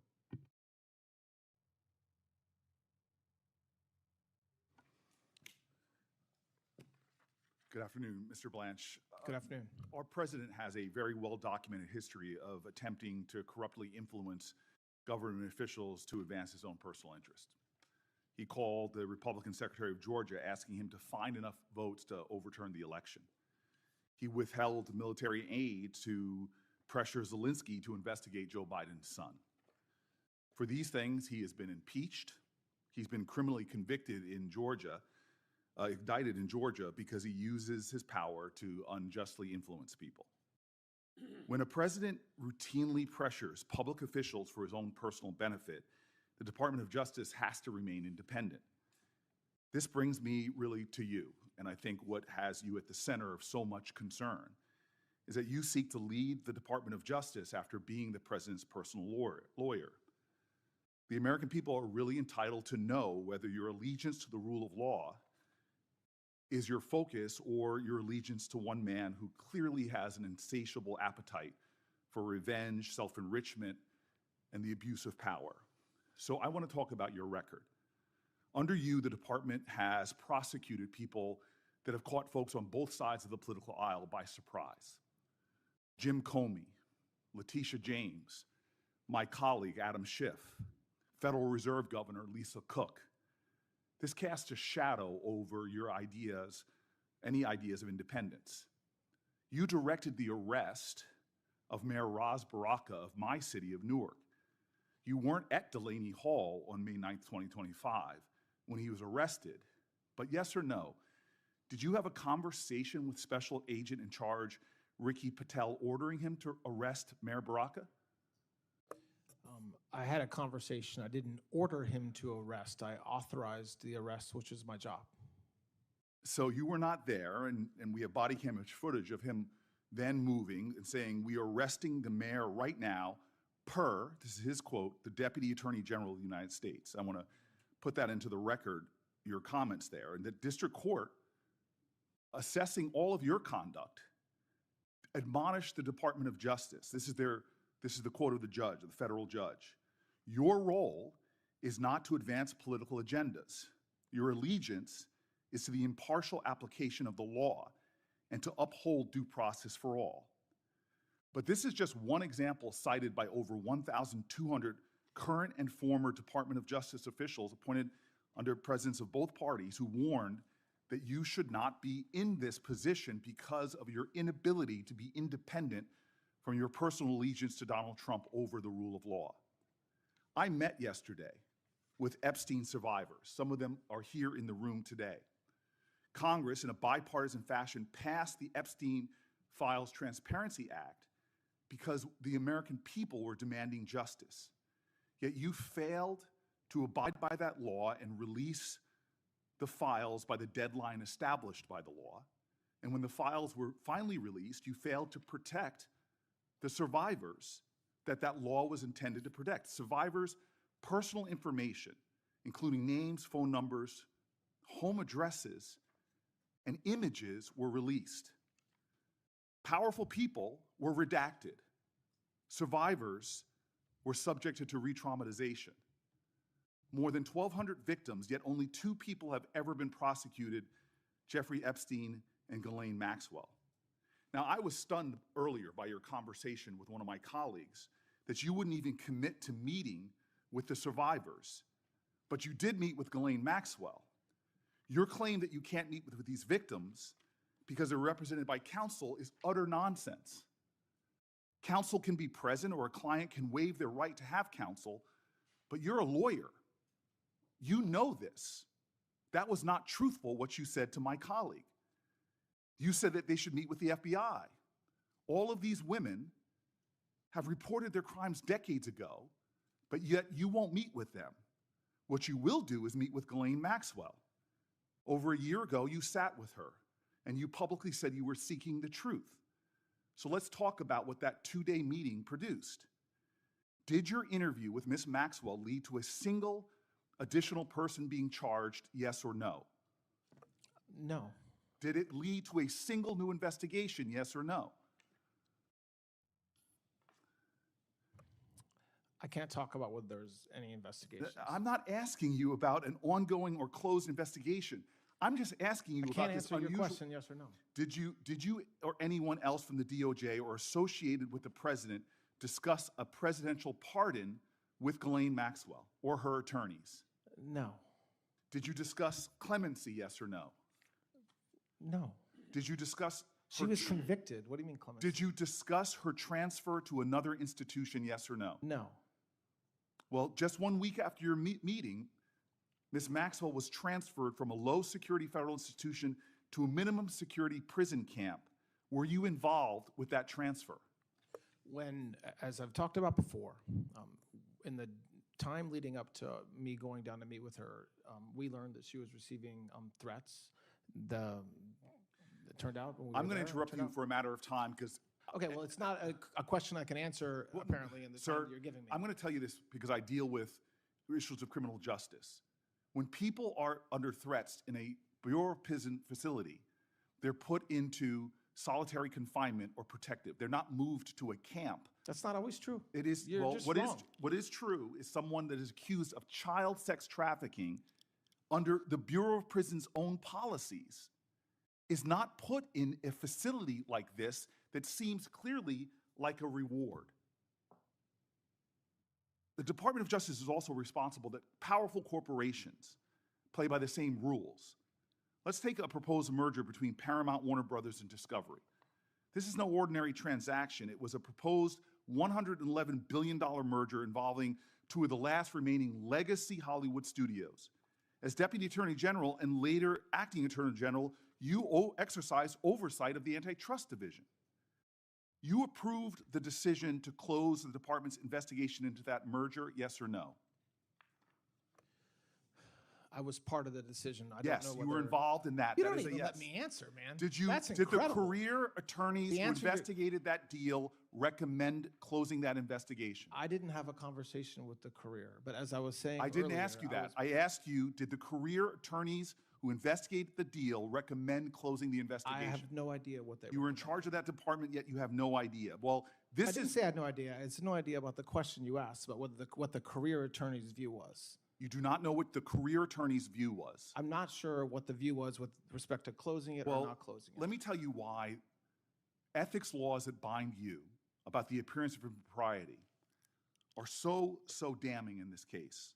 On the same day that Paramount shareholders voted to approve the merger, David Ellison, the head of the acquiring company, hosted a dinner that you attended honoring the President of the United States. While you were at that dinner, the DOJ was still investigating a merger. Did you speak with Mr. Ellison on that evening? No. Did you discuss with anyone involved in that organization that evening the department's ongoing investigations? No. Well, 6 weeks later, after that dinner, that investigation was closed, that you're stating you have no idea if the attorneys in charge even finished their investigation. That's not what I said. What did you say? You asked me a question about whether the attorneys recommended that the investigation be closed, and I said I wasn't sure. That's different than what you just threw back at me. Do you believe that that creates an appearance of impropriety that you were at a dinner? No. Okay.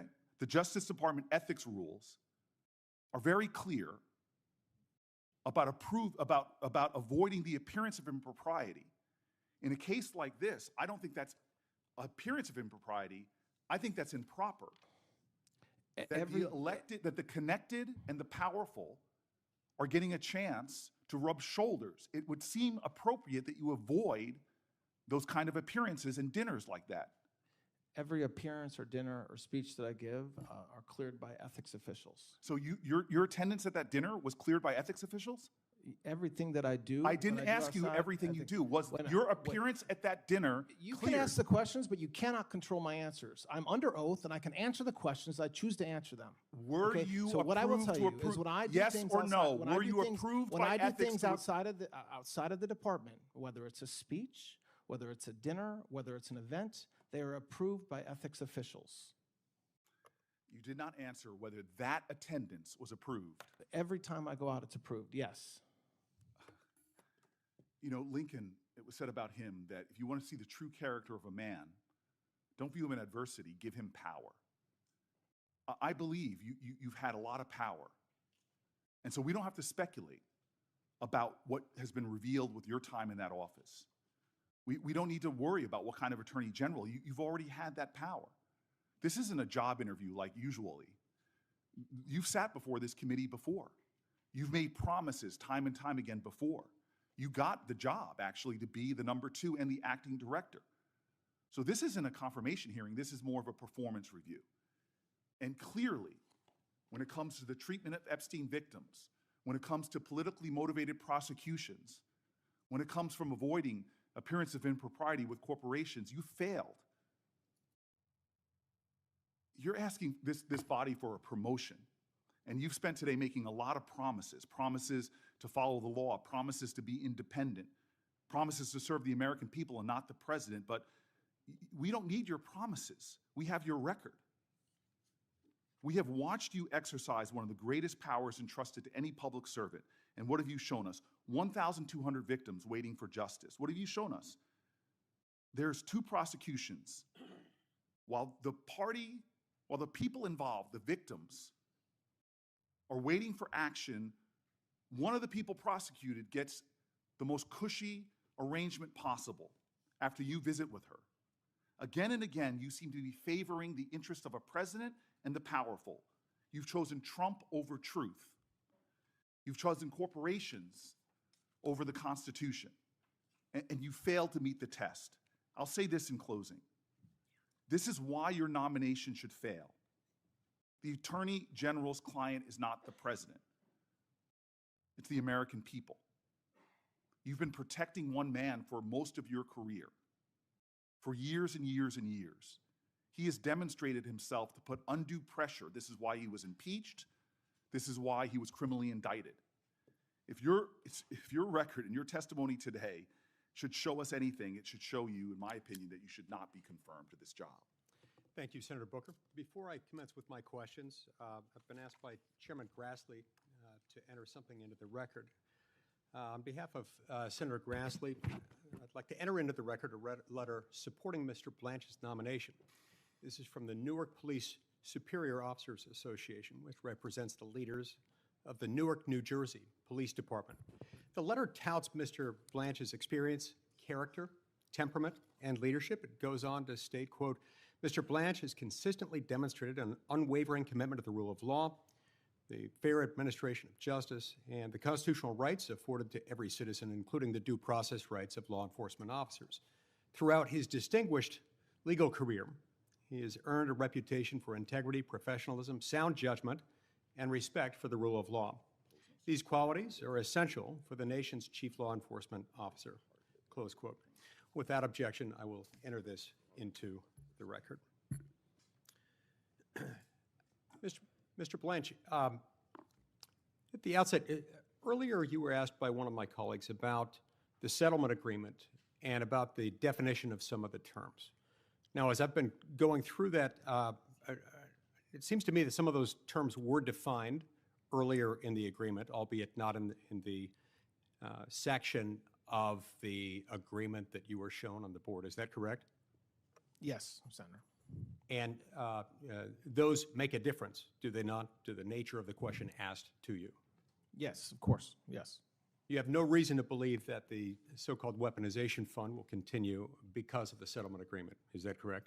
I am confident it will not. Right. Now, during the previous administration, we saw an unprecedented and unfortunate weaponization of the U.S. Department of Justice, an institution near and dear to my heart, as I know it is to yours, and an institution that's got a long and storied reputation for impartiality. Public trust in law enforcement plummeted as a result. That should concern every member of this committee and indeed every American. The Arctic Frost investigation swept up more than 400 Republican-aligned groups and individuals with blanket investigations, fishing expeditions in some instances, designed to intimidate and silence conservative voices or anyone deemed not favorable to President Biden and those who served with him. Investigators even violated the sanctity of Congress in a brazen move that tramples on all sorts of protections, including the fundamental separation of powers. As Chairman Grassley's investigation continues, just yesterday, we learned that Jack Smith's team bypassed a required filter review and directly accessed the text, not metadata, not information about who texted who and what time they did so, but the actual content, the substantive content of texts of 44 members of Congress, 6 of them on the Senate Judiciary Committee, all without notice in a baseless fishing expedition. This was un-American, and it comes uncomfortably close to spying on a co-equal, coordinate branch of the U.S. government. As you know, protecting individual liberty and our constitutional rights is a top priority of mine. I appreciated your testimony in May before the CJS Appropriations Subcommittee, in which you called the secret collection of phone records from a dozen members of Congress, quote, the worst form of abuse, close quote. I sponsored the bipartisan MDO legislation long before Arctic Frost, and I believe this must be fixed, no matter who holds the presidency in a way that protects all Americans. In fact, this calls upon us, underscores the need to pass that NDO reform measure. What steps have you already taken in your capacity as Deputy Attorney General and now Acting Attorney General? And what reforms do you plan in the future to end these practices and this trend of weaponization within the department? Thank you, Senator. Well, there's a number of things we're doing. Most significantly, it's getting materials together and being transparent with this body and this committee like we did recently with the emails that you just referenced. Because one of the best ways that we can make sure we never do again what we did before is by exposing ourselves and letting the American people see what we did.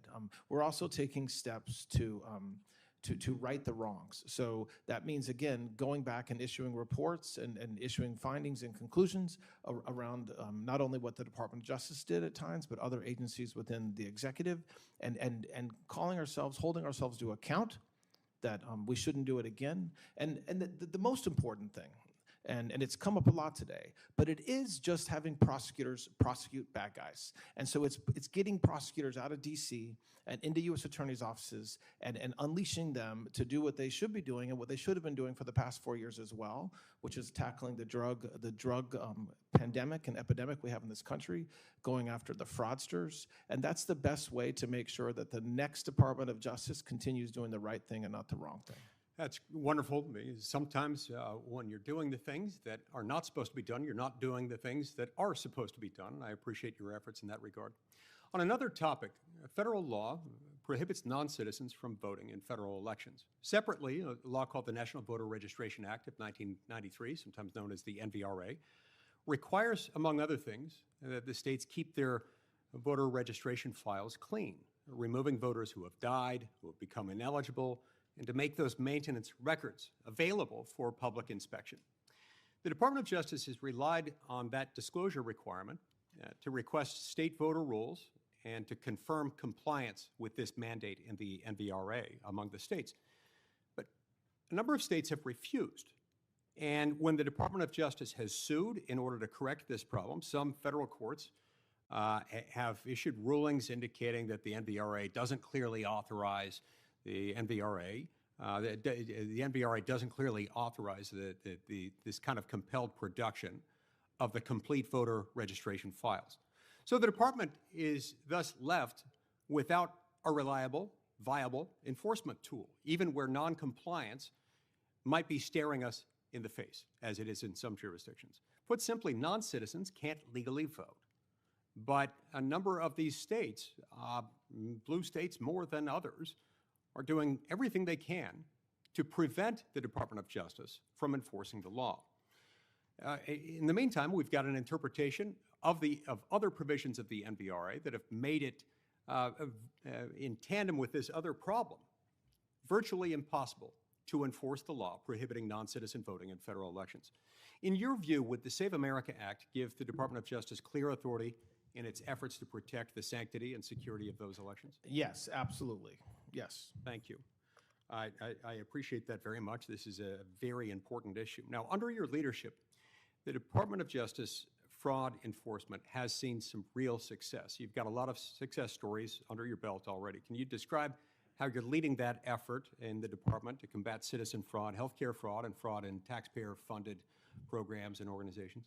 Yes, we're making it a high priority. We're working with the White House and the Anti-Fraud Task Force and unleashing, again, having prosecutors focus on fraud. And so that means working with inspectors general, that means working with the FBI, DHS, to get these cases, take them to prosecutors. The fraud division itself is being built up.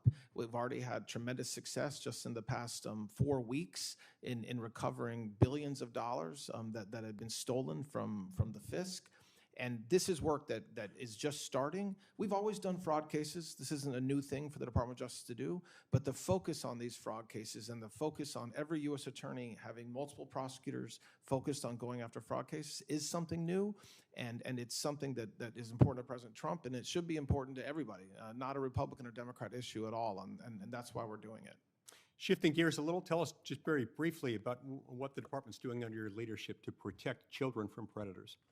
It's listen, there is no greater responsibility prosecutors have than protecting our most vulnerable. And so we recently stood up, I have a leader, she's here today, running our task forces, going after any sort of human trafficking or child predators in those cases, making sure we're coordinated. We are again focusing AUSAs on going after these cases. We've seen multiple investigations leading to prosecutions and even multiple sentences at this point, starting since we first took office over a year ago. And again, this is about spending resources where they should be spent. So instead of spending time in DC working on cases that we really have no business working on, we are out in the field protecting our victims, protecting children, and going after the predators that are in every community and putting them in federal prison. I'd like to turn now briefly to Section 702 of the Foreign Intelligence Surveillance Act, FISA 702.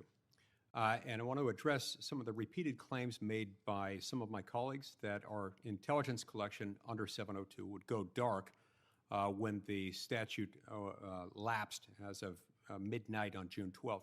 As you know, Section 702 operates under year-long certifications approved annually by the FISA court. Is that correct? Yes, that's correct. And the government most recently obtained approval of its 702 certifications in March of this year. Is that correct? It did, yes. So those certifications remain valid until they expire, right? Correct. And they don't expire until midnight on March 16th of 2027. Is that correct? That is correct. Okay. So in the event that the telecommunications providers don't comply, the FISA court can and would compel compliance and impose fines. Isn't that right? We would certainly try, yes. Okay. We would come. Thank you. I want to echo briefly what my colleague, Senator Coons, has commented with regard to the Safer Supervision Act to ensure that supervised release is focused on those who need it, promoting both efficiency and public safety. So thanks for your comments on that. I really appreciated those. And then also, some of my colleagues have mentioned a recent court order in the case regarding the leak of President Trump's tax returns and the ensuing settlement. Responding to that opinion, was there any improper coordination of any kind between the Department of Justice and the Trump team as to this settlement? No, not at all. Okay. So, in fact, the case itself was settled based on an apology, without any compensation being awarded, without the president receiving a penny. Isn't that right? Correct, and completely consistent with the Federal Rule of Civil Procedure 41, which absolutely allows what happened here to happen. It happens in hundreds, if not thousands, of cases around the country every year. For any entity, whether it's the U.S. government or otherwise, that's been sued for $10 billion or any significant sum of money, that seems like a pretty darn good deal. I see my time's expired. I believe Senator Padilla is up next. Thank you, Mr. Chairman. Mr. Blanche, welcome. Do you believe every human life is sacred? Can you repeat that, Senator? Sorry. Do you believe that every human life is sacred? Yes. So do I. A lot of my colleagues have made remarks about our colleague who recently passed. This last week, we've also seen Lorenzo Salgado Araujo fatally shot by an ICE agent during an enforcement operation in Houston. Earlier this week, Juan Sebastian Guerrero was killed in another fatal ICE-involved shooting in Maine. I'm not here to debate immigration policy or how immigration enforcement has been conducted by this administration. My questions are specific to law enforcement policy and best practices. Given that these are officer-involved shootings, federal officer-involved shootings, what role should the Department of Justice play in ensuring independent and transparent review and investigations over these incidents? It depends on the agency that the law enforcement officer was a member of. So if it's a FBI agent as opposed to an ICE agent or an HSI agent. And the role that we should play depends. It depends on the conduct. Normally, each agency has their own procedures for investigating any type of shooting. And it usually involves their inspector general or an internal office.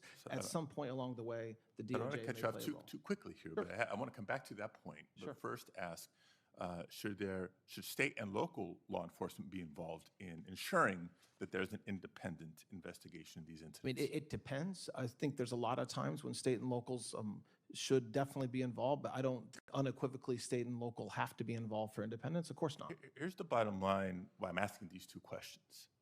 Because in prior incidents, reference Minnesota earlier in your testimony, Alex Preddy and Renee Good were also fatally shot.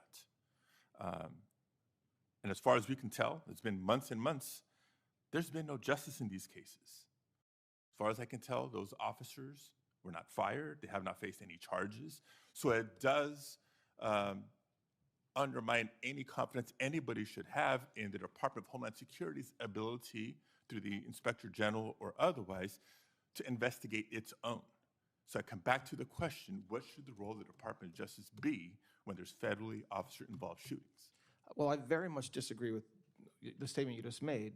The mere passage of time between January and today doesn't mean there's no justice. It doesn't mean that so these investigations do take time. And as Senator Klobuchar talked about, and it's her state, we meaning the federal government, have worked with the state and locals in that case. Move on to other issues, but here's what I see. I mean, no justice, clear justice, and I get investigations take time, but no justice. In those two cases, what we have seen is people continuing to die, not just in detention facilities, but on the streets of America. Next topic, coming back to January 6th. There have been several of my colleagues who have asked about the quote-unquote slush fund. Do you personally believe that someone who forcibly entered the U.S. Capitol, assaulted law enforcement, should be rewarded with taxpayer money? Yes or no?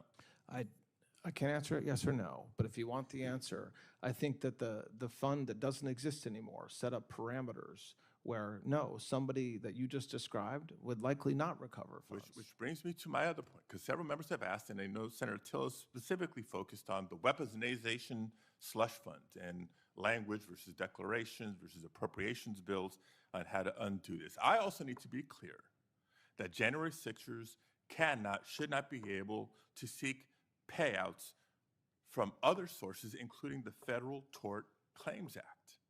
Do you commit to vigorously defending taxpayer money from being paid out to January 6 riders, those who were convicted of their involvement with January 6, regardless of the source of funding from the Department of Justice? You're talking about a statute that exists and it allows anybody to seek to file a suit against the United States. So I can tell you we always vigorously defend our cases, but I can't speak to a particular case. Well, we know this is a hypothetical. There's been at least 4 letters that I've signed on to, along with Senators Durbin, Klobuchar, and Whitehouse, who asked earlier about the status of January 6 riders seeking payouts from the department. When can we expect responses to those letters? When you say status, you mean those that have filed cases in court? I don't know what that means. The status of their request for payouts being reviewed, approved, or not? I think anybody, including January 6 defendants, can file a claim under the Federal Tort Claims Act, and I think some of them have. Those cases are ongoing. They're publicly available on ECF.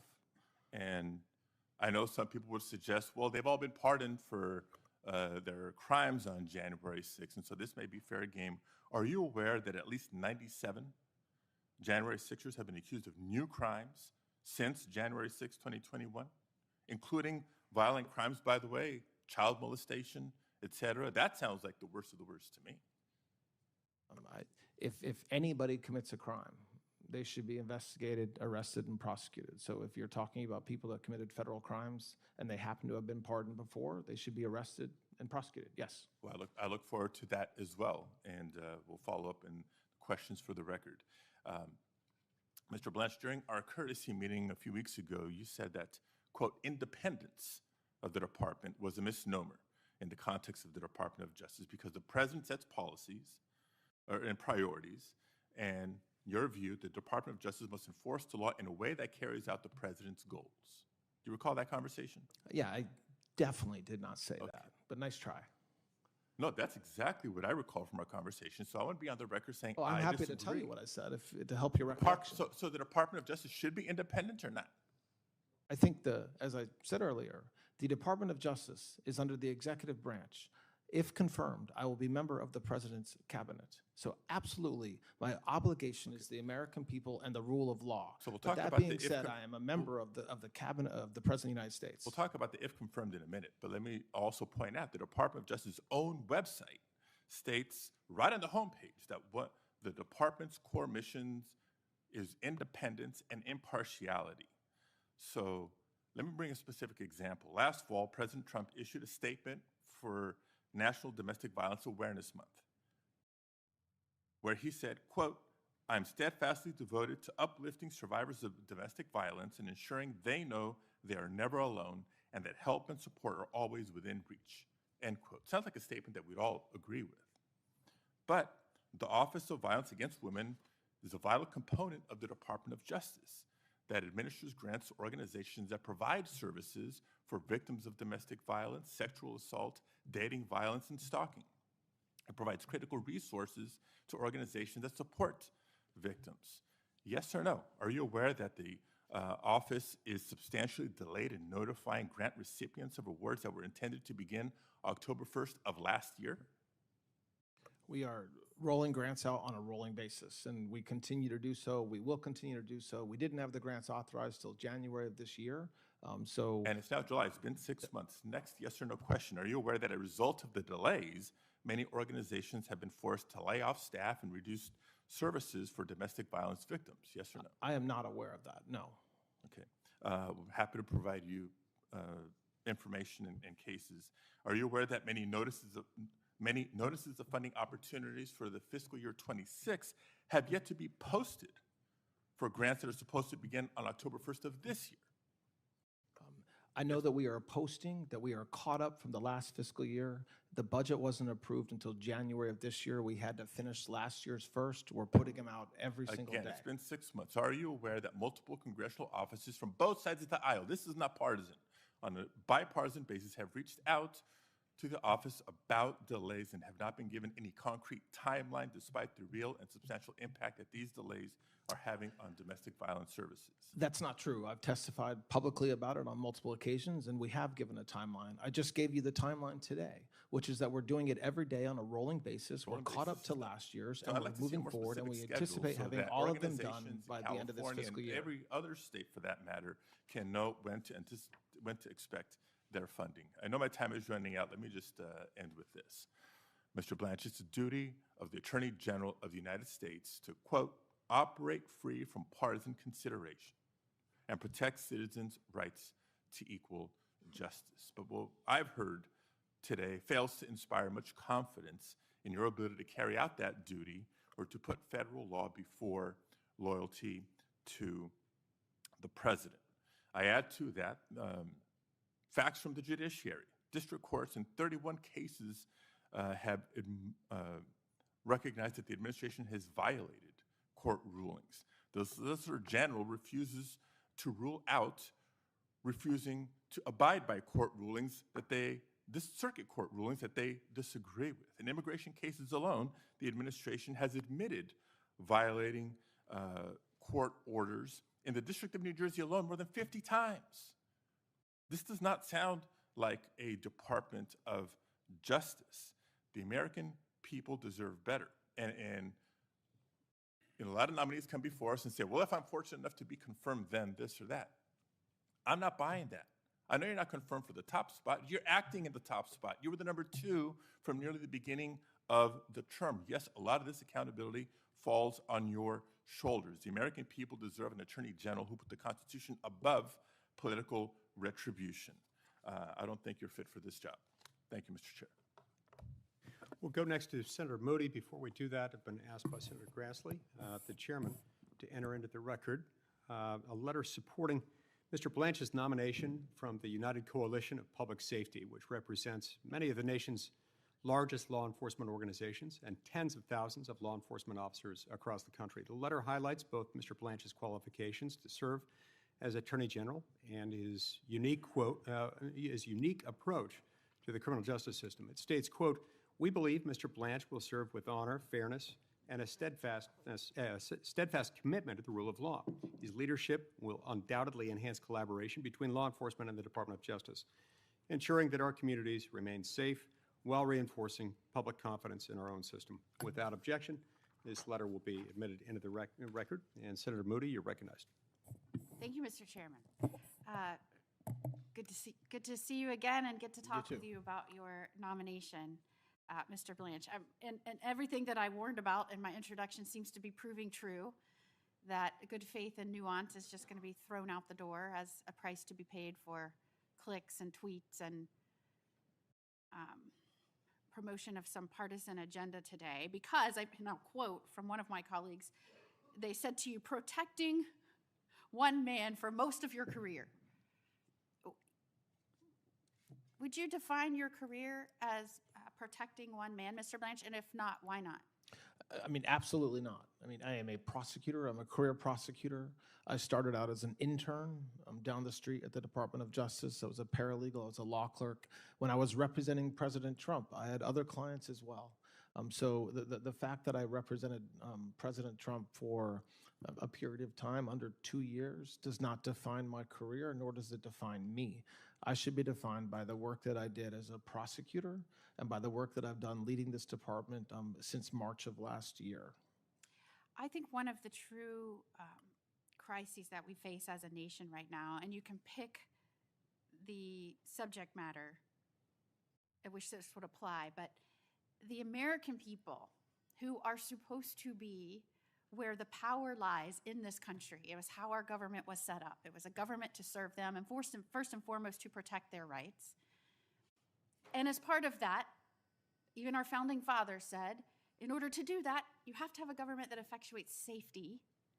And so I truly believe that your agency is one of the most important in our government structure for those reasons, because you have the responsibility of all of that. And one of the really, the most serious challenge I see facing our nation right now is that the people don't trust that Washington is indeed working for them or being accountable to them or being serving their interests first. And I just came from a hearing where you had Nick Shirley, James O'Keefe, really a partisan swath of witnesses testifying about fraud in this country. And I think, this administration is making announcement after announcement. You yourself are making announcement after announcement, the extent of fraud that has been uncovered. And I commended Nick Shirley, and this is he described himself as an independent journalist, but he started out disrupting, young at like 15 weddings, I want to say. And I think that spirit of challenging the status quo or formality has really driven him to disrupt what I think the American people believe is a bureaucracy historically that has not only maybe because of its size, maybe because personnel in there aren't too quick to want to uncover, but has really been not inclined, complacent, or is set up to not uncover and really go after some of this fraud. And I've been astounded by the amount that this administration has uncovered. And I commend people like Nick Shirley and James O'Keefe that have been out there because they're American citizens and they believe that their government owes them accountability and stewardship of taxpayer money, first and foremost. And he said, I can't believe that for so long, nobody paid attention to this. And we're seeing just fraud that is just something that we haven't imagined. And I'm really proud of this administration and the DOJ, specifically under your leadership, for setting up a specific division now to go after these things that are raised. And the results speak for themselves. I mean, you've established a new National Fraud Enforcement Division charged with bringing a comprehensive approach to rooting out fraud. We just saw a 2026 National Healthcare Fraud Takedown where you charged 455 defendants in connection with schemes involving more than $6.5 billion in fraud. I believe we brought together the most states and territories ever in the history of the department's existence in going after fraud. That was all under your leadership and this administration. And I think that delivers a remarkable message, not only to the people out there committing these this fraud against the American taxpayer and really against the next generation that's going to inherit this. I mean, I'm a mother of a teenager right now. I feel terrible that they're going to inherit all of this, because before Biden ever pushed out swaths of money that went to corruption and fraud, an American taxpayer had to earn it, or we had to borrow it on the backs of our next generation. And so I am proud of the department saying enough is enough. The free ride is over. We're digging in. We're going to take, not only are we just going to, talk about it, we're going to actually show you what we're doing, and we're going to create an entire different division. I think it speaks volumes that you have the new head of your fraud division with you today in the audience. I think America should know that. That didn't exist before you. I would like for you to tell the American people right now a little bit about that, because I have to tell you, when some of these states learned about this fraud going on, when Nick Shirley showed up and exposed some of this insane fraud that was happening right under state administration government's noses, the reaction from state leadership, the governor of Minnesota called Shirley far-right delusional conspiracy theorist, maybe because he campaigned on these small businesses that were set up with that money so that the American people, like, we are growing small businesses, make me your vice president. Maybe that's why he had to knock Nick Shirley down a notch. Governor Newsom came out and said, slow Shirley is the fraud. He tried to ridicule and demean this 24-year-old kid who's just uncovering fraud. And these are chief executives of states. So I'd like for you to explain what you're doing differently. Because right now I just came from a hearing where not one Democrat was in the room to ask this bipartisan witness panel about the fraud that's happening or what we could do about it. Not one Democrat was in the room. And we've got elected officials around the state, when people are trying to bring it to their attention, calling out the people bringing it to their attention, and not only that, trying to pass legislation to stop them uncovering it. In California, they have a Stop Nick Shirley Act, which should be called the Protect Fraudsters Act, I assume. But tell us what you're doing different and how you're going to work to uncover and root out and go against criminals in these states where these elected officials are complicit, maybe aiding and abetting, because they're going after the people that are trying to raise the issues. Yes. So before we talk about California and Minnesota, it's worth talking about states that are working with us. So places like Florida, places like Ohio, where we're working closely with the local government, getting information about individuals who are committing fraud, applying for money from the federal governments, where the state serves as a pass-through. And what President Trump and the Vice President did last fall was said, enough is enough. We need an all-out government approach to combat fraud. And so part of that is our new fraud division.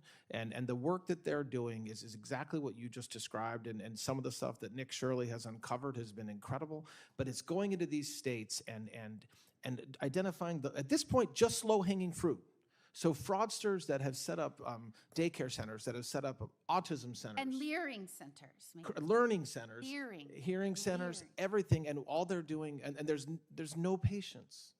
They're just collecting money off the backs of taxpayers. And then you have, it's true, the governor of Minnesota did nothing but obstruct our efforts month after month. And then when we did a takedown and we executed a law enforcement action on a given day, he hopped onto X and said he was happy to partner with us. He's not partnering with us. He's not working with us. And so that's very disappointing. The same thing with the governor of California, where the amount of fraud that's being stolen out of the generosity of taxpayers around this country is in the billions of dollars. But listen, without talking about that, what we can say that it's extraordinarily positive is that we have arrested hundreds and hundreds of fraudsters just this year alone. And we've got a lot more to do between now and the end of the year. And that's the work of, again, our federal agents, our inspector generals, DHS, HSI, working with us, FBI, and then our prosecutors who are now have been given full authority and have been unleashed to tackle this problem. There is no fraud too small. Colin McDonald says it, and it's right. If you commit $1,001 of fraud, you should expect to go to federal prison. And we're going after the biggest fraudsters and the smallest fraudsters, because any dollar that's taken inappropriately is something that this Department of Justice won't tolerate. So it's a big effort, and it's going to take a lot of work. We're hiring a lot of prosecutors. We're using a lot of AUSAs around the country. But I expect that we'll continue to see the results that we're already seeing. So thank you very much for the work that you guys have done as well to help facilitate our success there. Thank you, Mr. Blunt. Senator Welch. Thank you very much, Mr. Chairman. Thank you very much, Deputy Attorney General. I want to talk to you a little bit about the Anti-Weaponization Fund. Just by way of background, you've had a long-standing relationship, of course, with President Trump, served as his personal criminal attorney, right? I met him for the first time a couple years ago. Right. And in the course of your representation of the president, you earned over $9 million, correct?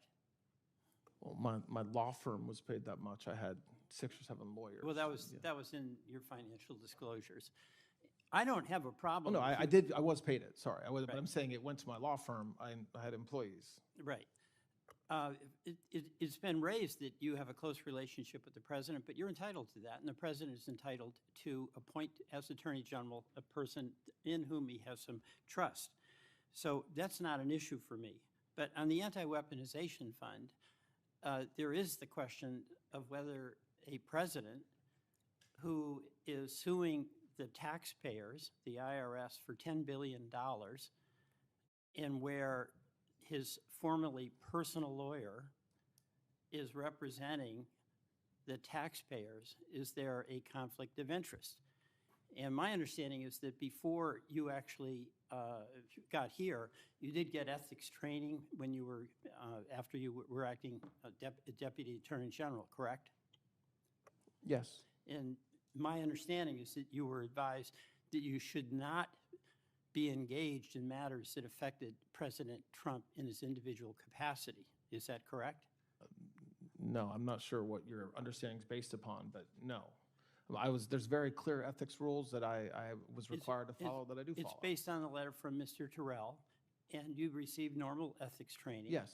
And normal ethics includes that you do not represent someone with whom you have been representing them before in a personal matter, right? I'm not trying to get uber technical, but there are very technical rules around the ethics requirements, and I follow them. All right. Well, maybe you could provide us with what the ethical materials. I can tell you were right that now were if you're provided. interested. What I'd like you to do is send us the materials. Let me go on. If you had an issue, there was a dispute about, say, Paramount, would you have a lawyer from the Justice Department who owned $9 million in stock negotiate on behalf of the government with that company?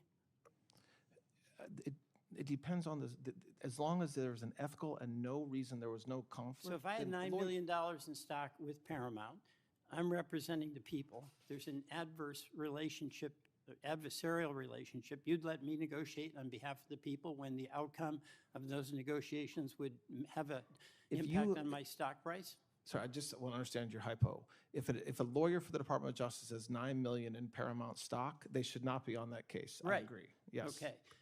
And, you know, what happened here with the president that's so mystifying to many of us, it would be analogous if the governor of Vermont sued the Department of Taxes for $10 billion.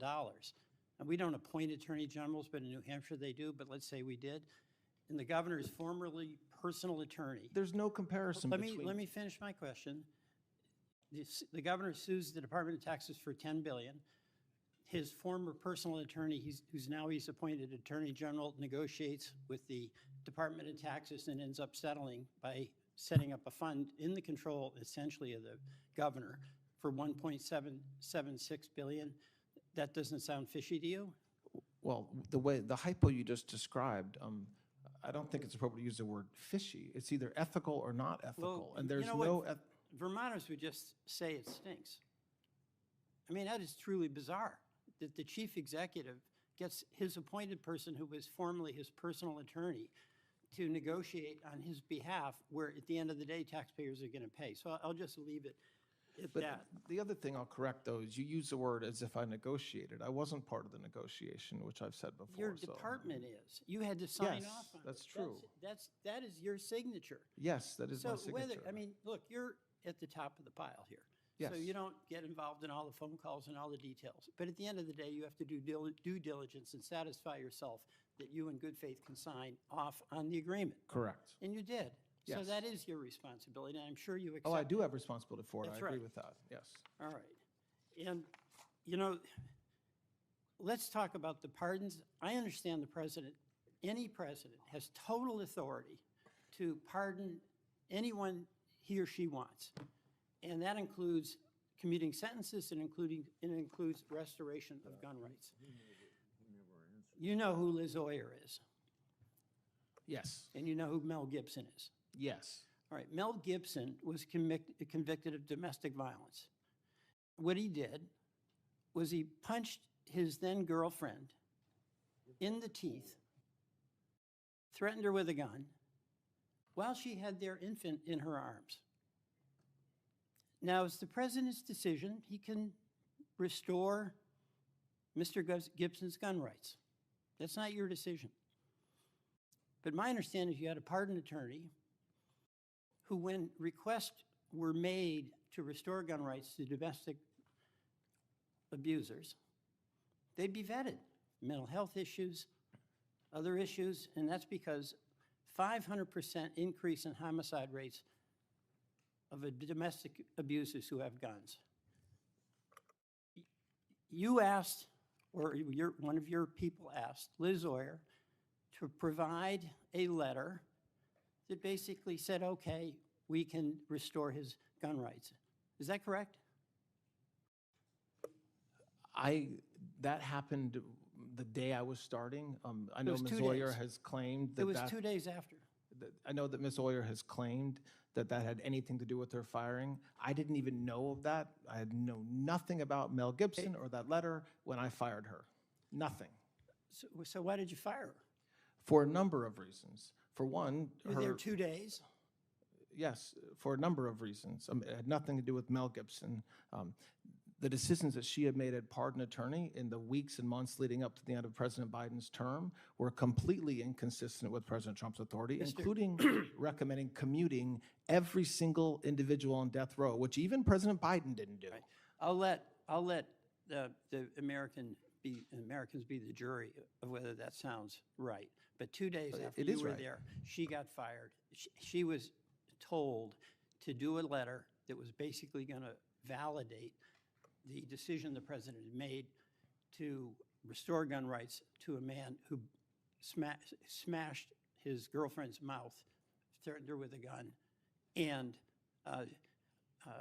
did it with her holding their infant.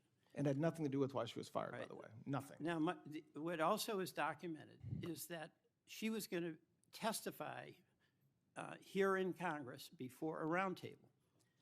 And people were dispatched, federal marshals, to go to her home at night. It turns out she was not there. Her 11-year-old son was there alone. And fortunately, at the very last minute, that access to her house, or that the trip to her house, was canceled. That's not true. I mean, if you want me to answer with the truth, I can. What part of it is not true? When we learned that she was going to testify about privileged communications, like we do anytime a former employee is going to violate their ethical duties, we drafted a letter. We tried to serve that letter on her via email. We tried to contact her. She would not answer her phone. So the way the Department of Justice serves people in every case is with Deputy United States Marshals. We endeavored to do that, and then she accepted service. Oh, thank you. I'll go on. Kash Patel, I do want to go back to my colleague Senator Weiss has some concern. I have concerns about him because of the reports about his drinking, about the incredibly bad morale there. But I'm not going to ask you on that. You are a supervisor, so obviously you have some responsibility to be reviewing this behavior. I don't think he has any issues drinking. He has no issues with morale. All right, but here's what is very clear. He was at the White House for 8 hours, and this is after a report came out in the New York Times that talked about the $400 million Qatari plane that was Air Force One not having certain deceptive defensive capabilities.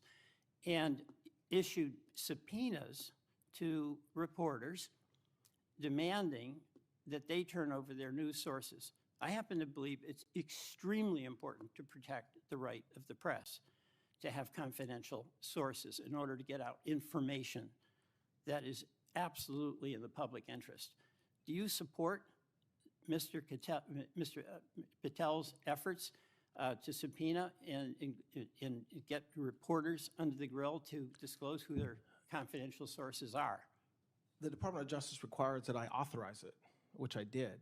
And those reporters, we're not targeting reporters. They're material witnesses, just like a reporter would be a material witness to a car crash. Yeah, they but are witnesses. And so in the question you want to ask them is who were their sources? That goes to the heart of the First Amendment. No, the question we want to ask them is who provided them with classified national security information, which everybody in this body should want to protect. I would hope. Senator Hawley. Thank you very much, Mr. Chairman. Mr. Blanche, good to see you. You too, Senator. You're getting towards the end here. Are you still sure you want this job? I do, Senator. Good. Thank All you. right. Good. Well, that was a rhetorical question, but I'm glad the answer is yes. I want to start with Jack Smith and the latest revelations of his illegalities, which seem to have no end. I mean, listen, I've had my text messages, did have my text messages by him scooped up, read. Who knows what he did with them? I've had my cell phone monitored. He tracked my incoming calls, my outgoing calls. He tracked my metadata. He tracked my location. I mean, Lord knows what else. The part that really offends me, though, is that he didn't just do it to me and members of Congress. He did it to ordinary Americans. I've had Missourians come to me and say, I had FBI agents show up at my door, knock on my door and say, were you in Washington, D.C. in January of 2021? These are people who did nothing wrong. They weren't even here. They come to me and they said, what is going on? What am I going to do? I can't afford an attorney. What really gets me at the end of the day is he lies about it. I mean, he has lied and lied about it.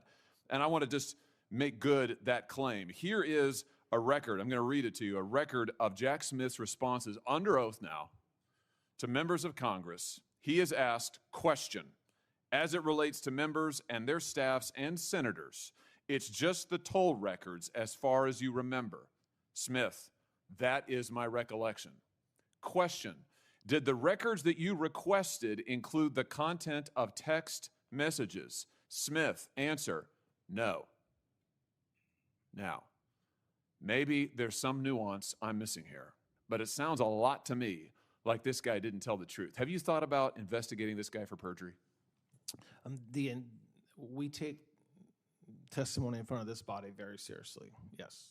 Good. Well, I think he absolutely should be investigated. I think he absolutely should be prosecuted, if at all possible. And based on his responses under oath, I think he should be. And I think it's time that we say that these people who did this, who engaged in this mass illegality, blatant violation of the separation of powers, blatant violation of the Constitution. We know what they did to President Trump. We know what they did to everyday innocent Americans. And that's before we even touch the issue of trying to recruit spies into Catholic parishes, sending members of the anti-terrorism division to go hound parents who went to school board meetings. It's unlike anything we've ever seen in American history. And my view is there needs to be accountability for it. I hope that you will investigate Jack Smith for perjury, and I hope that possibly you'll prosecute him.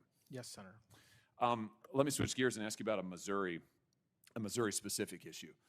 My state has a number of laws that protect the unborn. We're a very pro-life state in Missouri. And that includes laws that limit the use of the chemical abortion drug, the circumstances under which it can be prescribed, that you need to see a physician and so forth under Missouri law. Now, as you know, Joe Biden gutted all of those restrictions. He took away President Trump's safety restrictions on this chemical abortion drug. He instituted a mail order abortion policy. So my state went to court to try to defend our state's laws. A number of other states, Republican states, did this. And of course, in the meantime, the president changed, thank goodness. And now we have President Trump. But that means that now we have the state of Missouri, Republican state, along with a number of other conservative Republican states, are in court against a Republican administration fighting over Joe Biden's abortion policy. And by the way, while I'm on this subject, I just want to show you why it matters to Missouri. Here's what happened in Missouri after Joe Biden changed the rules and contravened our state laws. Look at the abortions. I mean, dramatic increase. Because under Joe Biden's abortion rules, It doesn't matter what your state law is. Doesn't matter what the voters in my state do. You can just mail in this abortion drug, no prescription, no follow-up visits for the mother, no medical support at all. You mentioned this earlier, I think. You can mail these in from overseas, from India, for heaven's sake, and that's where many of them come from. Nationally, we see the same thing. Since Biden put his policy in place, massive increases in the number of abortions. Here's what I want to get at with you. I just hate that we have these Republican states. I hate this policy, first of all, but I hate it that we have these Republican states in court against a Republican administration. And it just seems to me there's got to be some solution to this. So I just want to ask you, what do you think that is? I mean, how do you think we can get to some solution here from all of this mess and find our way out of it? I turn it over to you. I share your concerns, as does this entire administration. As you know, I mean, we have the most pro-life president in history, and you are one of the most pro-life senators in this body, and so that is a good thing. I don't want to talk about litigation strategy here; it's not appropriate. But it is. I will say, as we've said in our briefing, we are not defending what Biden did and will not. The FDA has a process that we're letting them go forward in, and this is, again, in our briefings. It takes a year. They've committed to do it significantly less time than a year, and we are will always. And when I say we, I'm not just saying the Department of Justice, I'm saying President Trump's administration in its entirety will protect the life of the unborn and work with states and obviously you to make sure that we do that in the best way. I want to get to a solution as well. I don't want to talk about litigation strategy here. I don't think that's the right forum, but I very much share your concerns, Senator. You mentioned just a second ago, I think this is an important point. I just want to make sure I drive this home. You're not defending this abortion policy, Biden's abortion policy, which changed President Trump's own rule. You're not defending that in court, right? I mean, you're not defending that on the merits. And it's in all of our pleadings that we are not, correct. Yeah, and even the FDA commissioner said, I'm just going to quote him here, that Biden's rules as a legal matter lacked adequate consideration. The HHS Secretary, Bobby Kennedy, said that Biden's rules invite potential dangers by offering mifepristone without sufficient medical support or supervision. So those are from your filings. So I want to be clear on this. You do not defend this policy on the merits whatsoever. And presumably you have no issue with President Trump's earlier rule, which had common sense safety restrictions. You had to see a doctor, get a prescription. There had to be a follow-up visit to see if there was any hemorrhaging. Those were in place before Biden gutted them. Presumably, there's no issue with any of those. I anticipate the department would defend those rules. Yes. So, okay, that leads me to this question. Why not, while the FDA is doing its review, why not put President Trump's rules in place? They're good rules. Why not do that rather than leave in place these rules? I mean, just explain that to me. Well, this gets to my original point when I don't think it's appropriate to talk about our strategy, litigation strategy here, except to say that that we want to get to a good result consistent with President Trump's administrative directive and priorities, and we very much believe that the Biden rules were wrong. So we're continuing. Good. I'm glad to hear that. Do you have any thought about what a solution, a good result might be? I mean, do you have any? And I'm not asking you to discuss your litigation. I mean, apart from that, I mean, how are we going to get out of the litigation? I want to be clear. I want to get out of the litigation. I hate the fact that all these Republican states are litigating against a Republican administration. We got to find some way to end that. So maybe you have a thought. I hope that the work the FDA is doing now, because remember, we have to have studies that we can defend in court. We have to be able to say to a judge, probably in this district, that our change was not arbitrary and capricious. So we're trying to let FDA, we meaning the Department of Justice, do their work so that we can have continue to protect the lives of the unborn children and, frankly, the state's laws, like Missouri's, which is really what's being violated here at its core. Let me just ask you one other thing on this. I know that you've seen these stories, these news reports about women who are assaulted by their boyfriends or whomever. They get pregnant, the boyfriend doesn't want it. You know, they take the drug, crush it up, lace it in their drink or what have you. You know, one example, Rosalie Markovich, Rosalie, she got pregnant. She was excited. She did not want to have an abortion. She wanted to have her baby. Her boyfriend did not want that. So without telling her, certainly without her consent, he laced the drug into her drink. It caused her to begin to miscarry. He restrained her so she couldn't go to the hospital. I mean, this is assault. Multiple states now have brought dozens of criminal charges against men who do this. My question to you is, have you thought about devoting resources at the Department of Justice, putting together an initiative that might bring resources from the criminal division, the civil division, and the U.S. attorneys together, call it a Protecting Women and Children initiative that would work then with states to go after these coerced abortions, to protect these women, to help states enforce their laws, and to go after these criminals who are using Joe Biden's policies to commit assault left, right, and center. I very much commit to looking at that. I share your concerns. The story you mentioned, I'm aware of that story. It's horrible. I think there's a lot of that is not necessarily a federal crime, but the federal government can certainly help in that space. I think and I'll end with this, Mr. Chairman, I think that if you stood up, as a former state attorney general, I can just tell you that when you can get resources in investigation and prosecution, it's immensely helpful. You've had tremendous success with that already under your tenure in other criminal areas. I think that if you were to stand up a full-fledged initiative at DOJ, put somebody senior in charge of it, to go after these actors who are abusing the rules that Biden put in place, I think that would do a lot for women and children, their safety in this country. Thank you, Senator. Yeah, thank you. Before I go to Senator Schiff, I'd like to enter another letter in the record. This supports the nominees from civil rights lawyers who litigated cases against the Justice Department across multiple presidential administrations. The letter states that Mr. Blanche has, quote, gone a long way to restoring faith in the rule of law and has been especially encouraging to pro-life cause, for which so long has been relegated to a second-class status, end of quote, without objection. That'll be entered in the record. Senator Schiff. Thank you, Mr. Chairman.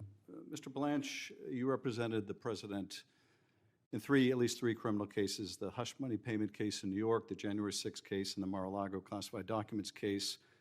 You said when you appeared last before this committee, you would consult with ethics lawyers about that apparent conflict of interest in handling any case involving the president, having been his personal counsel. Did you consult with Joseph Terrell, a senior ethics lawyer at the department? I believe I met with Mr. Terrell, yes.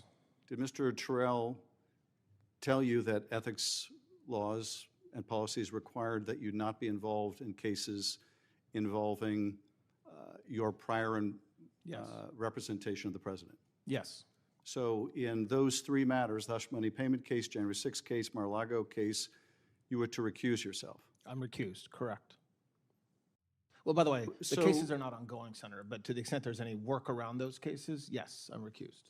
So you said to CPAC a couple months ago, the other things that are happening, there is not a single man or woman at the Department of Justice who had anything to do with those prosecutions, meaning the prosecution of the president. So you're saying that it's not a conflict of interest for you to be involved in the firing of prosecutors who prosecuted your client, your former client? There's no conflict there? Is that no, there is. I wasn't involved.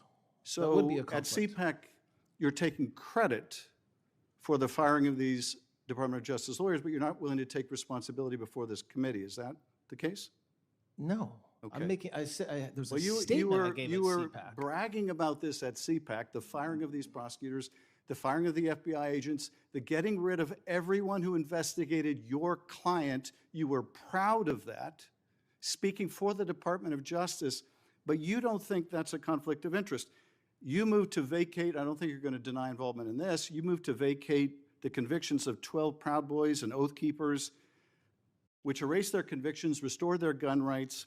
These people were convicted in the January 6th investigation, which also involved the president, who you represented. You were involved in dismissing those cases, were you not? I'm the acting attorney general, so yes, my department moved to dismiss. I was not involved. So you didn't recuse yourself from that matter. You were No, willing? there's no reason to, from the Proud Boys matter? Yes, I mean, it was. lawyer, the, you it know was, the rules. It There was are the- rules that it- say when I yes, have to there be are recused, rules. and that's not one of them. And there are rules. And when you're told to recuse yourself from investigations I that always you do. handle for the president, you're supposed to recuse yourself. No, when I so represented you have the president. you have also said, you've also refused to release Volume 2 of the Special Counsel's report. That was an investigation into the Mar-a-Lago documents case. How is that not an abundant conflict of interest? Refusing to release to the public an investigative report of an investigation into your client. I am not a judge. A federal judge. No. has The said it cannot be department's released. position under you, Mr. Blanche, the department's position under you, Mr. Blanche, was do not release the report. So that position. If you went into court asking them to release it, it would be released by now. So how is that not a patent conflict of interest? What you're saying happens to not be true. I did not do that. What you're talking about happened before I became the you Deputy Attorney support the General. release of Volume 2? No, I don't, but I'm recused and had nothing to do with that case. Like, you can't accuse me of violating my ethical rules and then lie about what I did. So you had nothing to do with the decision to prohibit the release of the report? You had nothing to do with the department's wasn't in court. position? I No, I'm wasn't not the asking whether deputy- you were in court. I'm asking you whether anyone sought your opinion or used your guidance in refusing to release Volume 2. When Are you saying you had nothing to do with when that decision? litigation was ongoing, I was a private citizen, still representing the President of the United States. It was before March. Since March, to the extent there's been anything in front of that judge, Mr. I haven't Blanche, been part of I it. asked you in your last confirmation hearing whether you would release the report, and your answer was no. Your answer was not, I will recuse myself. Your answer was, no, I will not release the report. That was your testimony last before this committee. You subsequently were advised by ethics lawyers not to be involved in these matters, but it appears you were involved in these matters. Let me ask you about another matter. I you were- wasn't involved. Well, You can't let me- say it let me- appears I was okay, involved all right, when I well, said I wasn't. Let me ask you about another one you have your I mean, name on. geez, the truth has to matter at some yeah, point. it does matter. We just don't hear much of it from you. But let me ask you about another matter you have your name on. I don't think you can deny responsibility here, and that is the IRS settlement agreement. So you put your name on this. That absolves the president of tax liabilities in the past. The president was convicted in the case you represented him in of falsifying business records in part for tax purposes. Does this settlement not absolve the president of any liability for tax crimes associated with what he's already been convicted of? That's not what he was convicted of. It not having to do with Well, for tax I'm happy to purposes. read the statement of facts. The participants took steps that mischaracterized for tax purposes the true nature of the payments made in furtherance of the scheme. So you know, The Mr. participant Blanche, there was not the president. It was somebody else. Well, if the president is conspiring with others to falsify business records to help them cheat on taxes, he is also exposed to liability. You know that as well as I do. He can't be audited for that. And of course he can be.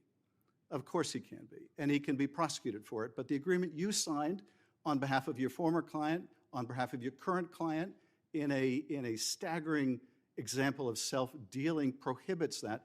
Let me ask you this. Does this tax agreement, this addendum you signed, also hold him harmless from any audit or tax liability with respect to the billions in crypto money he made in his first year as president?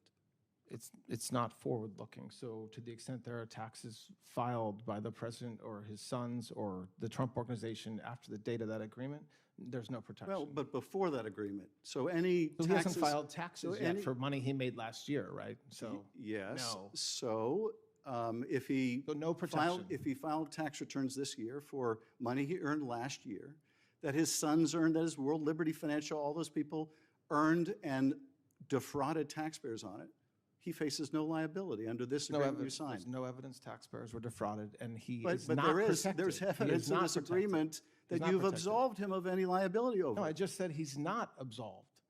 Of- So the question So this was, agreement doesn't apply to a tax return filed last year To or tax filed this returns year? to tax returns filed after the date of the agreement? No, No, it does not before the apply. agreement. A tax return filed in this calendar year before this agreement. Before the agreement, it applies, not Yes, after. okay, so for a tax return filed this year for last year, for the billions he made, there's no tax liability, even if he cheats on his taxes or his kids do or his business do. He is absolved of that further potential liability. No. Well, it's in the plain language of your agreement Did you write this language? You by have the to way? use the facts, though. Did that you- He hasn't did filed you- taxes yet. So when he files taxes, there's no protection based upon this agreement. Did you write this language? Did I type it up myself? Did you write this language? No. Well, you put your name to it. I did. So who wrote this? I don't know the person that actually typed it. I don't know who it is. Was Someone it, within the was it Department one of of the Justice. president's lawyers, or was it someone from the Justice Department or IRS? This document would have been Yes. somebody within the Department of Justice. Well, you have no idea who that is. I don't know the name of the person that typed And it up. did you debate with them the statute of limitations, which clearly would preclude the president's claim, this $10 billion lawsuit? We had extensive discussions internally about the underlying litigation. And did you reject the statute of limitations defense? I'm not a judge. I don't reject But things. you I mean, signed an there was- agreement there for was- the there U.S. was discussion around you, the you signed an litigation. agreement for the U.S. basically indicating that the Justice Department's position that the statute of limitations applies doesn't matter. I did. That's not what I said. I didn't say that anywhere. Who rejected the 25 defenses the IRS had to this sham lawsuit? Who rejected them? Who said that these defenses we're not going to accept, we're just going to go with the president's agreement in the slush fund, this immunity? There was a lot of discussion internally. But you made the about decision. case. What's the decision? What do you mean? You made the decision to not defend the IRS and the Justice Department. You made the decision instead to sign this slush fund agreement. We made the with decision to settle the case, correct? Yeah. And in doing that, you basically decided that you were going to be the lawyer for the president and the lawyer for the IRS and the Justice Department. As the court found in this No. case, there was no adversarial relationship. Yes, the there court found it was a sham, it was a collusive relationship. And what I don't understand, Todd Blanche, what happened to the Todd Blanche who was a prosecutor in the Southern District of New York? What happened to the prosecutor people had respect for? What happened to the prosecutor who once respected the rule of law? What happened to the prosecutor who said that there wouldn't be a whiff of political partisanship and then prosecutes the president's enemies over Seychelles cases, over making a video stating the plain law and Constitution? What happened to the Todd Blanche of the Southern District of New York that could convert him into you, someone willing to say the president has both the right and the duty to prosecute his political enemies? I cannot never said imagine that. the Todd Blanche of the old days would have ever done that. What happened to you, Todd Blanche? I'll tell you this, I think Robert Caro had it right when he said that power doesn't corrupt as much as it reveals. I suspect it has just revealed who you are, and who you are is someone willing to sacrifice everything you once believed in for that title, for that position of Attorney General. And it is a sad story that we have seen from Trump appointee after appointee after appointee. We have seen people compromise themselves little by little, and then a lot by a lot, until they're sitting before this committee and trying to justify the unjustifiable. I yield back. May I just briefly respond, Chairman? Yes, you may. Very briefly. So you asked me what happened to Todd Blanche. I am still here. I am the same exact person I was when I was a federal prosecutor in the SDNY, which is do the right thing and do everything you can to keep communities safe. So when I was a line prosecutor, when I was a supervisor, when I was the head of a division, my motivation and my goal was the same thing with the people who worked with me and worked for me, which is do the right thing, enforce the laws, and put bad guys in jail. And so you spend time talking about, I did not interrupt you. I did not interrupt you. A little courtesy would be appropriate. So when you ask me what has changed, okay, and you talk about a single document that I signed, okay, and somebody had to sign that document when the president sued, okay, so I tried to do the right thing. What I do every single day, and what the prosecutors in this country do every single day, and the nearly 100,000 indictments and informations that have been filed since January 20th, is exactly what everybody in this building should want the Department of Justice to do, which is to make our communities safer, enforce the laws, both civilly and criminally, and always do the right thing with integrity, which is exactly what I'm doing. So I am the same Todd Blanche I was when I was a federal prosecutor in the SDNY. Before I call on the last Senator asked questions. I'd like to enter into record a letter supporting the nominee from Peter Furselli, retired law enforcement officer, as the NYPD homicide detective and ATF special agent. Mr. Furselli worked alongside Mr. Blanche when he was a prosecutor in the Southern District of New York. The letter states, quote, "I know Todd Blanche to be a quiet, thoughtful, soft-spoken man, but make no mistake, beneath that measured demeanor is a tenacious, fair, and deeply ethical federal prosecutor. He is the kind of lawyer who does not seek the spotlight, yet he consistently delivers results grounded in the law and justice." End of quote. Without objection, it's entered in the record. Senator Cruz. Thank you, Mr. Chairman. Mr. Blanche, thank you for the job you are doing. It is rich seeing Senate Democrats complaining about weaponization and politicization of the Department of Justice after 4 years in which they were complicit in the greatest abuse we have ever seen of the Department of Justice. I want to do something that was strikingly absent in much of the questioning from our Democrat colleagues, which is actually focus on facts instead of made-up stories. And I want to compare where the department was under Joe Biden to where it is now under your leadership. During the Biden administration, the Justice Department devoted extraordinary resources to investigating and prosecuting President Trump and his supporters. Is that correct, Mr. Blanche? It is.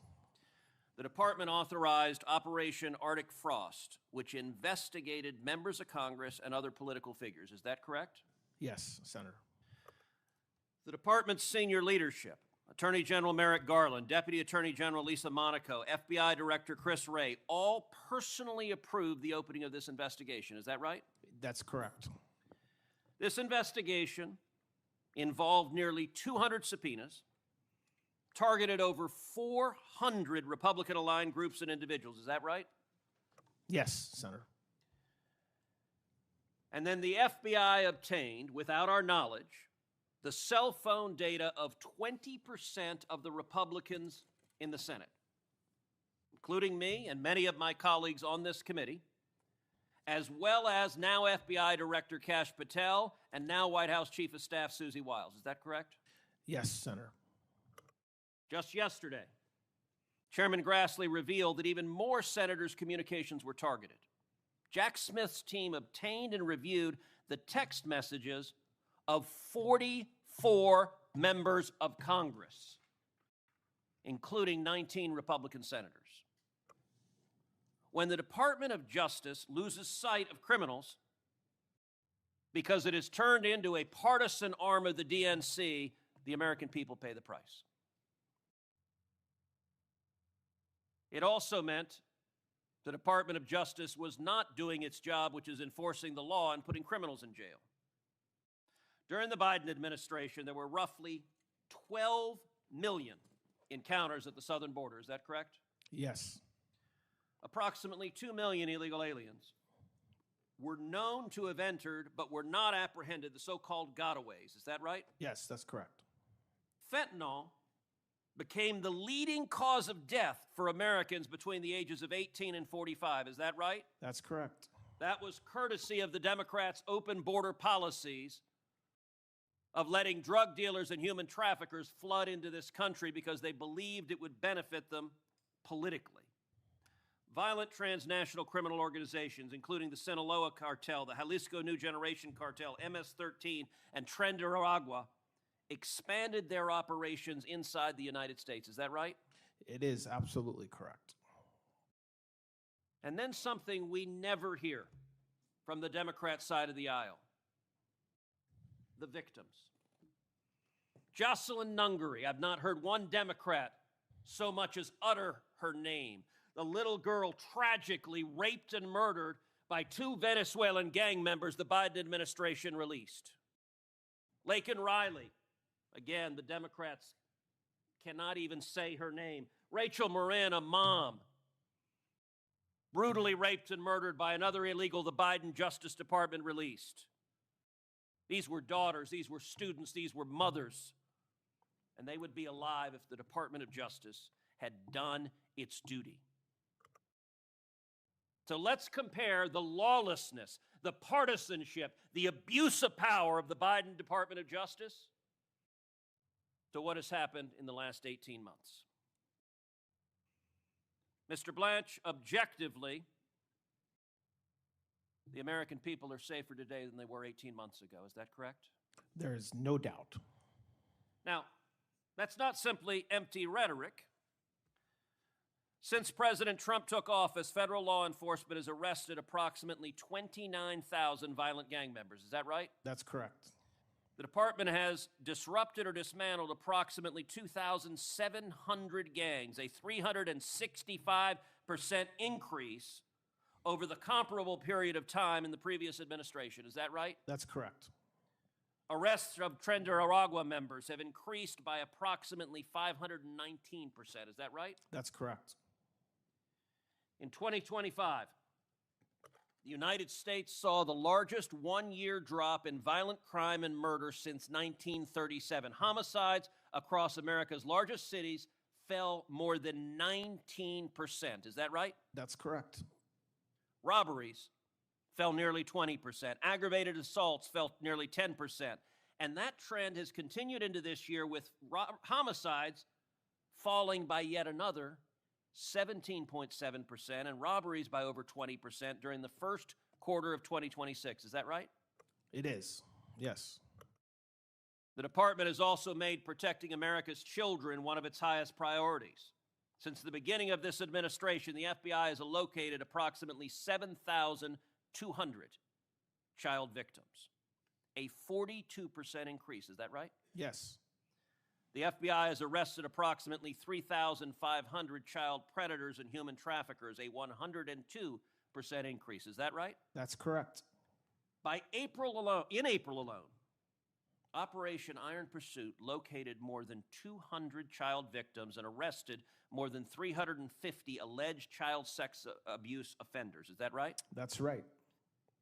And across my home state of Texas, Operation Soteria Shield rescued 89 children and resulted in 276 child exploitation arrests. Is that right? That's the correct stat.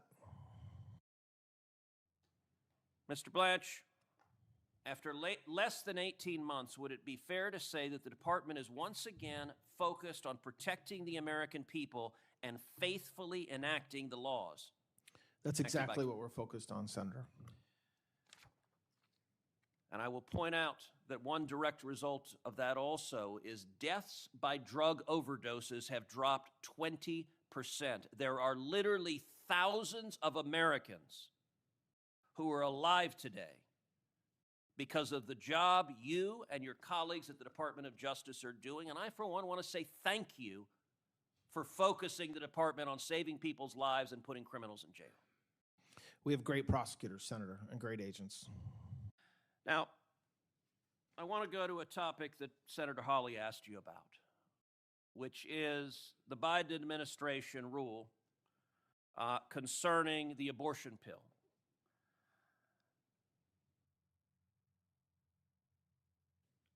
(18 U.S.C. Section 1461, Comstock Act, provides that every article or thing designed or adapted or intended for producing abortion is declared to be non-mailable.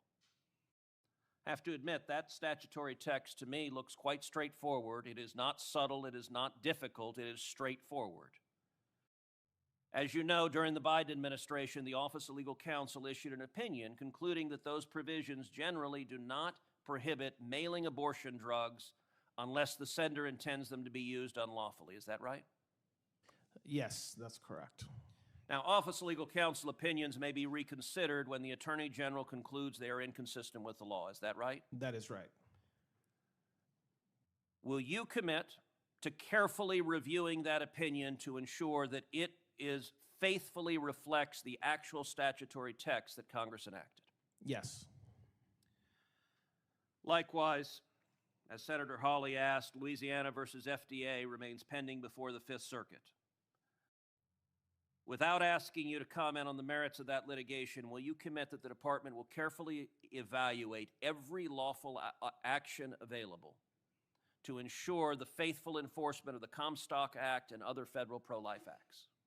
Yes. And I want to point out the real consequences of the Biden administration's lawless authorization of mail-order abortions.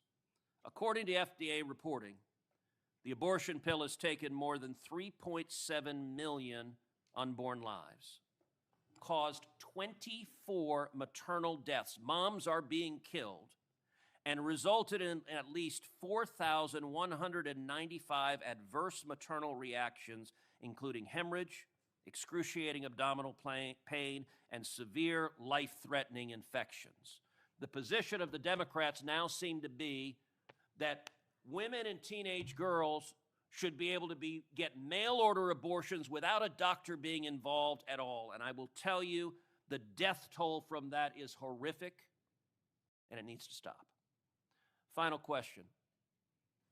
Will you commit as Attorney General to faithfully and vigorously defending the Second Amendment right to keep and bear arms? Yes, absolutely.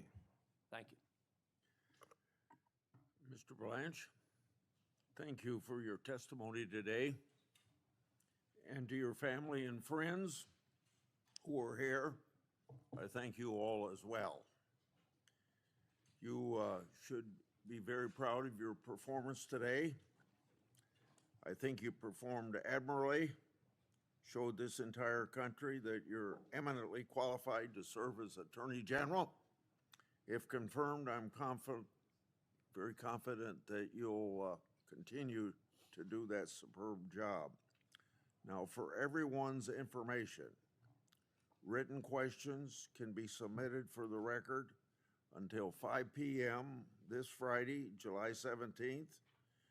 I hope, as the nominee, when you receive those questions, please answer and return them to the committee as soon as possible.